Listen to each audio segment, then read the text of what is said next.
ತೋರಿಸ್ತೀರಾ table?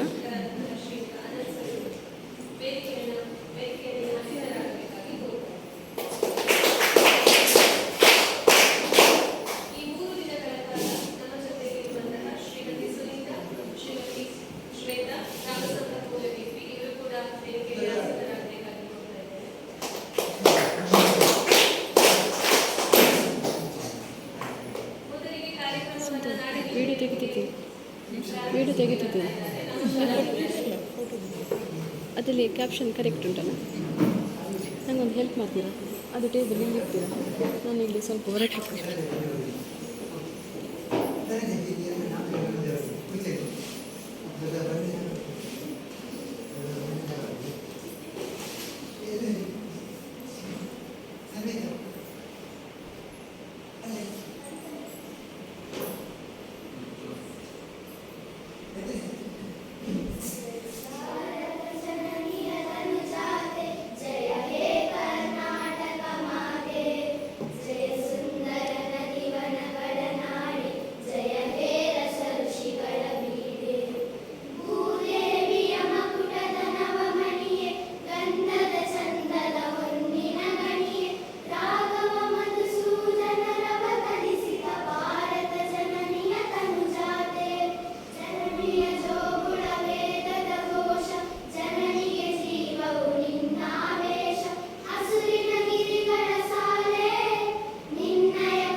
ಶೈಕ್ಷಣಿಕ ಅನುದಾನಗಳು ಸಾಮಾಜಿಕ ಪರಿಶೋಧನೆಯನ್ನು ನಾವು ಇಂದಿನ ಈ ಸಭೆಯನ್ನು ನಡೆಸ್ತಾ ಇದ್ದೇವೆ. ವೇದಿಕೆಯಲ್ಲಿರುವಂತಹ ಈ ಕಾರ್ಯಕ್ರಮಕ್ಕೆ ಆಗಮಿಸುವಂತಹ ಸಹಾಯಕ ನಿರ್ದೇಶಕರು ಶ್ರೀ ಶಾಯಿಶ್ ಅವರ ಸಹಾಯಕ ನಿರ್ದೇಶಕರು ಗ್ರಾಮೀಣಾಭಿವೃದ್ಧಿ ನರೇಗಾ ಯೋಜನೆಯ ಅಧಿಕಾರಿಗಳು ಕೂಡ ಆಗಿದ್ದಾರೆ. ಇವರು ಶ್ರೀ ಸಾಯಿಶ್ ಕಡ ಇವರನ್ನು ನಮ್ಮೆಲ್ಲರ ಪರವಾಗಿ ವೃತ್ತಿಪರವಾಗಿ ಸ್ವಾಗತಿಸ್ತಾ ಇದ್ದೇವೆ. ಇಂದಿನ ಈ ಪರಿಶೋಧನಾ ಸಮಿತಿಯ ತಾಲೂಕಿನ ವ್ಯವಸ್ಥಾಪಕರಾದಂತಹ ಕಾರ್ಯಕ್ರಮದ ವ್ಯವಸ್ಥಾಪಕರು ಶ್ರೀ ಹರೀಶ್ ಜಿ ಇವರನ್ನು ಕೂಡ ನಮ್ಮೆಲ್ಲರ ಪರವಾಗಿ ವೃತ್ತಿಪರವಾಗಿ ಸ್ವಾಗತಿಸ್ತಾ ಇದ್ದೇವೆ. ಇವತ್ತಿನ ಈ ಕಾರ್ಯಕ್ರಮಕ್ಕೆ ನಮ್ಮ ಇನ್ಸ್ಟಿಟ್ಯೂಟ್ ಸಮಿತಿ ಶಾಲಾಭಿವೃದ್ಧಿ ಸಮಿತಿಯ ಅಧ್ಯಕ್ಷರು ಅನಿವಾರ್ಯ ಕಾರಣದಿಂದ ಸಭೆಯಲ್ಲಿ ರಾತ್ರಿ ಹೇಳಿದರು. ಅವರ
ಮೊದಲಿಗೆ ಸಮಗ್ರ ಶಿಕ್ಷಣ ಕರ್ನಾಟಕ ಯೋಜನೆಯ ಬಗ್ಗೆ ಹಾಗೆ ಈ 3 ದಿನಗಳು ನಡೆದಂತಹ ಸಾಮಾಜಿಕ ಪರಿಶೋಧನೆಯ ಬಗ್ಗೆ ಪ್ರಾಸ್ತಾವಿಕ ಮಾತನ್ನು ಶ್ರೀಯುತ ಹರೀಶ್ ಜಿ, ತಾಲೂಕು ಕಾರ್ಯಕ್ರಮ ವ್ಯವಸ್ಥಾಪಕರು, ಸಾಮಾಜಿಕ ಪರಿಶೋಧನೆ, ಮೂಡುಬಿದಿರೆ ತಾಲೂಕು, ಇವರು ನಡೆಸಿದರು. ಇವತ್ತು ಸಮಗ್ರ ಶಿಕ್ಷಣ ಕರ್ನಾಟಕ ಯೋಜನೆಯ ಒಂದು ಅಂಗವಾಗಿ ಅಂತಿಮ ದಿನ ಅಂದರೆ ಕಳೆದ 3 ದಿನಗಳಲ್ಲಿ ನಾವು ಈ ಒಂದು ಸಾಮಾಜಿಕ ಪರಿಶೋಧನೆಯನ್ನು ನಡೆಸಿ ಅಂತಿಮ ದಿನದಲ್ಲಿ ನಾವು ಈ ಒಂದು ಸಭೆಯನ್ನು ಆಯೋಜನೆ ಮಾಡಿಕೊಂಡು ಅದರಲ್ಲಿ ಪೋಷಕರು ಭಾಗವಹಿಸಬೇಕು ಮಾಡಿ. ಏನು ಈ ಯೋಜನೆ ಇದೆ, ಆ ಯೋಜನೆ ಯಾವ ರೀತಿಯಲ್ಲಿ ಕಾರ್ಯಾಚರಣೆ ಆಗ್ತಾ ಇದೆ, ಅದರ ಸಾಧಕ ಬಾಧಕಗಳ ಬಗ್ಗೆ ಚರ್ಚೆ ಮಾಡ್ಕೊಳ್ಳೋದಕ್ಕೆ ಅಂತಿಮ ದಿನದಲ್ಲಿ ಒಂದು ಸಭೆಯನ್ನು ಆಯೋಜನೆ ಮಾಡಿಕೊಂಡಿದ್ದೇವೆ. ಈ ಒಂದು ಸಭೆಯ ಸಭಾಧ್ಯಕ್ಷತೆಯನ್ನು ವಹಿಸಿಕೊಂಡಿರುವಂತಹ ನಮ್ಮ ನೋಡಲ್ ಅಧಿಕಾರಿಗಳೇ, ಅದೇ ರೀತಿ ಒಂದು ಗರಗಡೆ ಗ್ರಾಮ ಪಂಚಾಯತಿನ ಗೌರವಿತ ಸದಸ್ಯರಾದಂತಹ ಮುನಿರಾಜ್ ಜೈನ್ ಅವರೇ, ಅದೇ ರೀತಿ ಹಳೆ ವಿದ್ಯಾರ್ಥಿ ಸಂಘದ ಕಾರ್ಯದರ್ಶಿ ಅವರೇ, ಅದೇ ರೀತಿ ನಿಮ್ಮ ಶಾಲಾಭಿವೃದ್ಧಿ ನೇತೃತ್ವ ಸಮಿತಿಯ ಉಪಾಧ್ಯಕ್ಷರೇ ಮತ್ತು ನೀವೆಲ್ಲ ಸದಸ್ಯರುಗಳಿದ್ದೀರಾ, ಅದೇ ರೀತಿ ಶಾಲೆಯ ಮುಖ್ಯ ಶಿಕ್ಷಕಿಯರು ಹಾಗೂ ಆಗಮಿಸತಕ್ಕಂಥ ಎಲ್ಲ ಮಕ್ಕಳ ಪೋಷಕರೇ, ಅದೇ ರೀತಿ ಮಕ್ಕಳೇ. ಬಹುಶಃ ನಮಗೊಂದು ಶಾಲೆ ಬಂದಾಗ ನಮ್ಮ ಸರಲ್ಲಿ ಹೇಳಿದೆ, ಒಳ್ಳೆಯ ಭಾವನೆ ನಮಗೆ ಕಾಲಿಡೋದೇ ಗೋಚರ ಆಯಿತು. ಅಂದರೆ ಶಾಲೆಯ ಒಂದು ಕಟ್ಟಡ ಇರ್ಬೋದು, ಅಲ್ಲಿ ಅಚ್ಚುಕಟ್ಟು, ಶಿಸ್ತು, ಸೊ ಇದನ್ನೆಲ್ಲ ನಮಗೆ ಒಮ್ಮೆ ನೋಡಿದಾಗಲೇ ಗೊತ್ತಾಯಿತು ಶಾಲೆ ತುಂಬ ಒಂದು ಒಳ್ಳೆ ರೀತಿಯಲ್ಲಿ ಕಾರ್ಯಾಚರಣೆ ಆಗ್ತಾ ಇದೆ. ಸೊ ಅದು ಯಾಕೆ ಆ ರೀತಿ ಆಗ್ತದೆ ಅಂತ ಹೇಳಿದ್ರೆ ಅದು ನಿಮ್ಮೆಲ್ಲರ ಸಹಕಾರ, ಶಿಕ್ಷಕರ ಸಹಕಾರ ಇರ್ಬೋದು, ಮತ್ತೆ ಪೋಷಕರ ಸಹಕಾರ ಇರ್ಬೋದು, ಎಲ್ಲರೂ ಇದರಲ್ಲಿ ಯಾರೆಲ್ಲ ತೊಡಗಿಸಿಕೊಂಡಿದ್ದಾರೆ ಅಲ್ಲಿ ನಾವು ನಿರೀಕ್ಷೆ ಮಾಡುವಂಥದ್ದು ಅಲ್ಲಿ ಫಲಿತಾಂಶ ಮಾತ್ರ. ಒಟ್ಟಾಗಿ ಶಾಲೆಯ ಒಂದು ಒಳ್ಳೆ ರೀತಿಯಲ್ಲಿ ಸಾಕಬೇಕು, ನಮಗೆ ಒಳ್ಳೆ ವ್ಯವಸ್ಥಿತವಾದ ಕಟ್ಟಡ ಇರಬೇಕು, ಮಕ್ಕಳಿಗೆ ಒಳ್ಳೆಯ ಶಿಕ್ಷಣ ಸಿಗುವಂತಾಗಬೇಕು ಅನ್ನೋ ನಿಟ್ಟಿನಲ್ಲಿ ಇದೆಲ್ಲ ನೀವು ಮಾಡ್ಕೊಂಡು ಬರ್ತಾ ಇದ್ದೀರಾ. ಆ ಸಹಕಾರ ನಿಮ್ಮಗಳ ಸಹಕಾರ ಏನು ಅದು ಈ ಶಾಲೆಯಲ್ಲಿ ಎದ್ದು ಕಾಣ್ತಾ ಇದೆ. ಸೊ ಹಾಗಾಗಿ ಅದೊಂದು ನಾವು ಹೇಳಲೇಬೇಕು. ಯಾಕಂತ ಹೇಳಿದ್ರೆ ಅದು ಹೇಳಿಲ್ಲ ಅಂತ ಹೇಳಿದ್ರೆ ನಮ್ ತಪ್ಪಾಗುತ್ತೆ. ಯಾರೇ ಒಂದು ಅಧಿಕಾರಿಗಳು ಬಂದರೂ ಕೂಡ ಅವರಿಗೆ ಪಕ್ಕನೆ ಒಂದು ಈ ರೀತಿಯ ಒಂದು ವೈಬ್ ಗೊತ್ತಾಗುತ್ತೆ. ಇನ್ನು ಸಮಗ್ರ ಶಿಕ್ಷಣ ಯೋಜನೆಗೆ ಸಂಬಂಧಪಟ್ಟಾಗೆ ಹೇಳಬೇಕು ಅಂತ ಹೇಳಿದ್ರೆ ಇಲ್ಲಿ ಸರ್ಕಾರಗಳು ಯೋಜನೆಗಳನ್ನು ರೂಪಿಸುತ್ತೆ, ಅದು ಅನುಷ್ಠಾನಕ್ಕೆ ಬರಬೇಕು ಅಂತ ಹೇಳಿದ್ರೆ ತಳಮಟ್ಟದಲ್ಲಿ ಆಗಬೇಕು. ಅದು ಶಾಲೆಗಳಲ್ಲಿ ಸಮಗ್ರ ಶಿಕ್ಷಣ ಕರ್ನಾಟಕ ಯೋಜನೆ ಜಾರಿಗೆ ತಂದಿದ್ದಾರೆ. ಆ ಸಮಗ್ರ ಶಿಕ್ಷಣ ಕರ್ನಾಟಕ ಯೋಜನೆಯಲ್ಲಿ ಏನೆಲ್ಲ ಅಂಶಗಳು ಅಡಕಾಗಿದೆ, ಆ ಕಾರ್ಯರೂಪಕ್ಕೆ ಬಂದಿರುವಂತಹ ಯೋಜನೆ ತಳಮಟ್ಟದಲ್ಲಿ ಯಾವ ರೀತಿ ಕಾರ್ಯಾಚರಣೆ ಆಗ್ತಾ ಇದೆ, ಸೊ ಯಾರೆಲ್ಲ ಇದರಿಂದ ಏನಾದರೂ ಸಮಸ್ಯೆಗಳು ಆಗ್ತಾ ಇದೆಯಾ, ಸೊ ಇವೆಲ್ಲವನ್ನು ಒಂದು ಕೂಲಂಕುಷವಾಗಿ ಪರಿಶೀಲನೆ ಮಾಡಿಕೊಂಡು ಒಂದು ಸರ್ಕಾರಕ್ಕೆ ವರದಿ ಕೊಡಬೇಕೆಂಬ ನಿಟ್ಟಿನಲ್ಲಿ ಈ ಒಂದು ಸಾಮಾಜಿಕ ಪರಿಶೋಧನೆಯನ್ನು ಹಮ್ಮಿಕೊಳ್ಳಲಾಗಿದೆ. ಸಾಕಷ್ಟು ಇದರ ಹಿಂದೆ ಸಾಕಷ್ಟು ಒಂದು ತೆರೆಮರೆ ಕಸರತ್ತುಗಳು ಆಗಿವೆ. ಸೊ ಅದರ ಅಂತಿಮ ಉದ್ದೇಶ ಒಂದೇ, ಈ ಒಂದು ಯೋಜನೆಯನ್ನು ಇನ್ನಷ್ಟು ಸಮಗ್ರವಾಗಿ ಕಾರ್ಯರೂಪಕ್ಕೆ ತರಲಿಕ್ಕೆ ಏನೆಲ್ಲ ಅಡಚಣೆಗಳಿವೆ ಅದಕ್ಕೆ ಒತ್ತು ಕೊಡಬೇಕು ಎನ್ನುವ ನಿಟ್ಟಿನಲ್ಲಿ ಸರ್ಕಾರ ಇದನ್ನು ಆಯೋಜನೆ ಮಾಡ್ತಾ ಇದೆ. ಸೊ ಸಮಗ್ರ ಶಿಕ್ಷಣ ಕರ್ನಾಟಕ ಅಂತ ಹೇಳಿದ್ರೆ ಏನಿದೆ ಯೋಜನೆ? ಸೊ ಈ ಯೋಜನೆ ಏನೇನೆಲ್ಲ ಇದೆ, ಈ ಹಿಂದೆ ಬೇರೆ ಬೇರೆ ರೀತಿಯಲ್ಲಿ ಅಥವಾ ಬೇರೆ ಬೇರೆ ಹೆಸರಿನಲ್ಲಿ ಕಾರ್ಯಾಚರಣೆ ಆಗ್ತಾ ಇತ್ತು. ಅದು ಶಾಲಾ ಹಂತದಲ್ಲೇ ಒಂದು ಸರ್ವ ಶಿಕ್ಷಾ ಅಭಿಯಾನ, ಮತ್ತೊಂದು ರಾಷ್ಟ್ರೀಯ ಮಾಧ್ಯಮಿಕ ಶಿಕ್ಷಾ ಅಭಿಯಾನ, ಶಿಕ್ಷಕರ ಶಿಕ್ಷಣ, ಸೊ ಎಲ್ಲ ಹೆಸರುಗಳಿಂದ ಇದು ಕರೆಯಲ್ಪಡ್ತಾ ಇತ್ತು. ಸೊ 2018ರಲ್ಲಿ ಇದಕ್ಕೆ ಈ ಒಂದು ಶಿಕ್ಷಣ ನೀತಿಗೆ ಮತ್ತೊಂದು ಸಮಗ್ರವಾದ ರೂಪ ಕೊಟ್ಟು ಇದನ್ನು ಮತ್ತೆ ಒಂದು ಇನ್ನೊಂದು ರೀತಿಯನ್ನು ಕೊಂಡೊಯ್ಯಬೇಕೆಂಬ ನಿಟ್ಟಿನಲ್ಲಿ ಅದಕ್ಕೆ ಕಾಯಕಲ್ಪ ಮಾಡಲಾಗಿದೆ. ಸೊ ಆ ನಿಟ್ಟಿನಲ್ಲಿ ಏನು ಮಕ್ಕಳಿಗೆ ಈ ಯೋಜನೆಯಲ್ಲಿ ಯಾರೆಲ್ಲ ಫಲಾನುಭವಿಗಳು ಅಂದರೆ ಮಕ್ಕಳು ಪ್ರೀ ಸ್ಕೂಲ್ ಇಂದ 12ನೇ ತರಗತಿ ಒಳಗಡೆ ಅಂದರೆ ಆ ಒಂದು ಹಂತದಲ್ಲಿ ಕಲಿತಕ್ಕಂಥ ಮಕ್ಕಳು ಇದರ ಫಲಾನುಭವಿಗಳು. ಸೊ ಅವರಿಗೆ ಸಿಗುವಂಥ ಶಿಕ್ಷಣ, ಉಚಿತ ಶಿಕ್ಷಣ, ಸಮಾನವಾದ ಶಿಕ್ಷಣ ಸಿಗಬೇಕು. ಸೊ ಅದೇ ರೀತಿ ಆ ಒಂದು ಗುಣಮಟ್ಟದಿಂದ ಕೂಡಿದಂತಹ ಶಿಕ್ಷಣ ಸಿಗಬೇಕು. ಆ ಶಿಕ್ಷಣವು ಅವರ ವೃತ್ತಿ ಜೀವನಕ್ಕೆ ಮುಂದೆ ಅವರಿಗೆ ಸಹಕಾರಿಯಾಗುವಂತಹ ಶಿಕ್ಷಣ ಶಾಲಾ ಹಂತದಿಂದ ಸಿಗಬೇಕು ಅನ್ನೋ ನಿಟ್ಟಿನಲ್ಲಿ ಇದನ್ನು ರೂಪುಗೊಳಿಸಲಾಗಿದೆ. ಇದರಲ್ಲಿ ಯಾವುದೇ ರೀತಿಯ ಲಿಂಗ ತಾರತಮ್ಯ ಇಲ್ಲ, ಸೊ ಮಾಡಲಿಕ್ಕಿಲ್ಲ. ಸೊ ಅದೇ ರೀತಿ ವಿಶೇಷ ಚೇತನ ಮಕ್ಕಳಿಗೂ ಕೂಡ ಅವರು ಅವರ ವೃತ್ತಿ ಜೀವನವನ್ನು ಆಯ್ಕೆ ಮಾಡ್ಕೊಳ್ಳಿಕ್ಕೆ ಅವರಿಗೆ ಪೂರಕ ಆಗುವಂತಹ ಒಂದು ಶಿಕ್ಷಣ ವ್ಯವಸ್ಥೆಯನ್ನು ಇದರಲ್ಲಿ ಅಳವಡಿಸಿಕೊಂಡು ಸೊ ಅದು ಕಾರ್ಯಾಚರಣೆ ಆಗ್ತದೆ. ಸೊ ಇದಕ್ಕೆ ಸರ್ಕಾರದಿಂದ ಅನುದಾನಗಳು ಬರ್ತಾ ಇದೆ. ಸೊ ಅನುದಾನಗಳು ಸಮರ್ಪಕವಾಗಿ ಬಳಕೆ ಆಗ್ತಾ ಇದೆಯಾ ಅಥವಾ ಅದು ಏನಾದರೂ ಅಲ್ಲಿ ಲೋಪದೋಷಗಳಿದೆಯಾ ಇವೆಲ್ಲವನ್ನು ಪರಿಶೀಲನೆ ಮಾಡಿಕೊಳ್ಳಿಕ್ಕೆ ಈ ಸಾಮಾಜಿಕ ಪರಿಶೀಲನಾ ತಂಡಕ್ಕೆ ಅದನ್ನು ಕಳೆದ ಆರ್ಥಿಕ ವರ್ಷದಿಂದ ಈ ಸಾಮಾಜಿಕ ಪರಿಶೀಲನೆ ಎಲ್ಲ ಅಂದರೆ ಗ್ರಾಮ ಪಂಚಾಯತ್ ವ್ಯಾಪ್ತಿಯಲ್ಲಿ ಬರ್ತಕ್ಕಂತಹ 2 ಸರ್ಕಾರಿ ಶಾಲೆಗಳನ್ನು ಆಯ್ಕೆ ಮಾಡಿಕೊಂಡು ಅಲ್ಲಿ ಸಾಮಾಜಿಕ ಪರಿಶೀಲನೆಯನ್ನು ನಡೆಸಿಕೊಳ್ಳಲಿಕ್ಕೆ ಸರ್ಕಾರ ಅವಕಾಶ ಕಲ್ಪಿಸಿಕೊಟ್ಟಿದೆ. ಸೊ ಇಲ್ಲಿ ಸರ್ಕಾರವೇ ಇದಕ್ಕೊಂದು ರೂಪುರೇಷೆಗಳನ್ನು ಸಿದ್ಧಪಡಿಸಿದೆ. ಅಂದರೆ 138 ಪ್ರಶ್ನಾವಳಿಗಳನ್ನು ತಯಾರು ಮಾಡಿಕೊಂಡು ಅದನ್ನು ಶಾಲೆಯಲ್ಲಿ ಯಾರಿಗೆ ಕೇಳಬೇಕು, ಯಾರಿಂದ ಇದಕ್ಕೆ ಮಾಹಿತಿಯನ್ನು ಪಡ್ಕೋಬೇಕು ಅನ್ನೋ ಎಲ್ಲ ವಿವರಣೆಯನ್ನು ಅದು ನಮಗೆ ಅಂದರೆ ಪೂರ್ವ ತಯಾರಿಯಾಗಿ ನಮಗೆ ಕೊಟ್ಟಿದೆ ಪರಿಶೀಲನೆ ತಂಡಕ್ಕೆ. ಸೊ ಅದೇ ರೀತಿ ನಾವು ಶಾಲಾ ಹಂತದಲ್ಲಿ ಶಾಲೆಯಲ್ಲಿ ಮಕ್ಕಳಿರ್ಬೋದು, ಮಕ್ಕಳ ಪೋಷಕರಿರ್ಬೋದು, ಶಿಕ್ಷಕರಿರ್ಬೋದು, ಹೀಗೆ ಬೇರೆ ಬೇರೆ ರೀತಿಯಲ್ಲಿ ಹಲವಾರು ಪ್ರಶ್ನಾವಳಿಗಳಿವೆ. ಅದನ್ನು ಸಂಬಂಧಪಟ್ಟವರಿಗೆ ಕೇಳಿ ಅವರಿಂದ ಒಂದು ಮಾಹಿತಿಯನ್ನು ಪಡ್ಕೊಂಡು ಸೊ ಅದನ್ನು ಆ 3 ದಿನಗಳಲ್ಲಿ ನಾವೇನು ನಿಮ್ಮ ಜೊತೆ ಸಾಮಾಜಿಕವಾಗಿ ಬೆರೆತುಕೊಂಡು ಈ ಒಂದು ವರದಿಯನ್ನು ತಯಾರು ಮಾಡಲಿಕ್ಕೆ ನಮಗೆ ಇರುವಂಥದ್ದು. ಸೊ ಇಲ್ಲಿ ಆ 3 ದಿನಗಳಲ್ಲಿ ನಾವೇನು ವರದಿಯನ್ನು ತಯಾರು ಮಾಡಿದ್ದೇವೆ ಅದು ನಾವು ಆ 3 ದಿನಗಳಲ್ಲಿ ಕಂಡುಕೊಂಡಂತಹ ಒಂದು ಚಿತ್ರಣ, ಸ್ಪಷ್ಟ ಚಿತ್ರಣ. ಸೊ ಅದನ್ನು ವರದಿ ರೂಪಕ್ಕೆ ಇಳಿಸಿ ಅದನ್ನು ಮುಂದೆ ಮಂಡನೆ ಮಾಡುವಂಥದ್ದು. ಅದು ಕರಡು ವರದಿ ಪ್ರತಿ ಆಗಿರುತ್ತೆ, ಅದೇ ಅಂತಿಮ ವರದಿ ಅಲ್ಲ. ಆ ವರದಿಯನ್ನು ನಾವು ಮಂಡನೆ ಮಾಡಿದ ನಂತರ ಅಲ್ಲಿ ಆಗ ಆ ವರದಿ ಬಗ್ಗೆ ಸಾಧಕಗಳ ಬಗ್ಗೆ ಚರ್ಚೆ ಆಗಬೇಕು. ಮತ್ತೆ ಅದು ನಿಮಗೆ ಬಿಟ್ಟ ವಿಚಾರ. ಸೊ ಅಲ್ಲಿ ಏನಾದರೂ ನಮ್ಮ ವರದಿಗಳಲ್ಲಿ ತಪ್ಪಿದ್ರೆ ಅದನ್ನು ನೇರವಾಗಿ ಮುಕ್ತವಾಗಿ ನಿಮಗೆ ಇಲ್ಲಿ ಅದನ್ನು ಹೇಳ್ಕೊಳ್ಳಿಕ್ಕೆ ಅವಕಾಶ ಕಲ್ಪಿಸಿಕೊಟ್ಟಿದೆ. ಸೊ ಅಲ್ಲಿ ಏನಾದರೂ ಸಮಸ್ಯೆಗಳಾದಾಗ ನಾವು ಅದನ್ನು ಸಮಸ್ಯೆ ಆಗ್ತಿದೆ ಅನ್ನೋ ಒಂದು ವಿಚಾರವನ್ನು ಸಭೆಯಲ್ಲಿ ಗಮನಕ್ಕೆ ತಂದಾಗ ಅದೇನಾಗುತ್ತೆ ಅಂದರೆ ಮಹತ್ತರ ಬದಲಾವಣೆಗೆ ಅವಕಾಶ ಮಾಡಿಕೊಡುತ್ತೆ. ಯಾಕಂದ್ರೆ ಅನುಷ್ಠಾನ ಮಾಡಲಾಗುತ್ತೆ. ಆ ಅನುಷ್ಠಾನ ಪ್ರಕ್ರಿಯೆಯಲ್ಲಿ ಲೋಪಗಳು ಸಹಜ, ಆ ಲೋಪಗಳಾಗೋದು ಸಹಜ.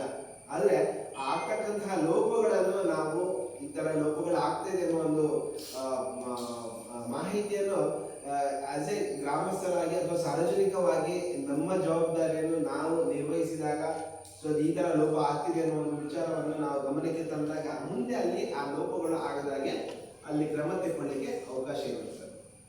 ಇಲ್ಲಿ ಮಕ್ಕಳ ಶಿಕ್ಷಣ ಅಂದ್ರೆ ಸಮಗ್ರವಾಗಿ ಮಕ್ಕಳಿಗೆ ಶಿಕ್ಷಣ ಸಿಗಬೇಕು. ಇಲ್ಲಿ ನಾವು ಪರಿಶೀಲನೆಗೆ ಬಂದಾಗ ನಾವು ಬರೀ ಒಂದು ನಮ್ಮ ಏನು ಇತಿಮಿತಿ ಇದೆ ಅದನ್ನು ಆ ಇತಿಮಿತಿ ಒಳಗಡೆ ಯೋಜನೆಗೆ ಸಂಬಂಧಪಟ್ಟ ಹಾಗೆ ಅನುದಾನಗಳು ಬಿಡುಗಡೆ ಆಗುತ್ತೆ. ಆ ಅನುದಾನಗಳಿಗೆ ಸಂಬಂಧಪಟ್ಟ ವಹಿಗಳನ್ನು ನಿರ್ವಹಿಸಬೇಕಿರುತ್ತೆ. ಅದಕ್ಕೆ ಬಿಲ್ ಇರ್ಬೋದು, ವೋಚರ್ಗಳನ್ನು ನಿರ್ವಹಿಸಬೇಕಿರುತ್ತೆ. ಅದನ್ನು ನಾವು ಪರಿಶೀಲನೆ ಮಾಡ್ತೇವೆ. ಸೊ ತದನಂತರ ಮಕ್ಕಳ ತರಗತಿಗೆ ಭೇಟಿ ಕೊಟ್ಟು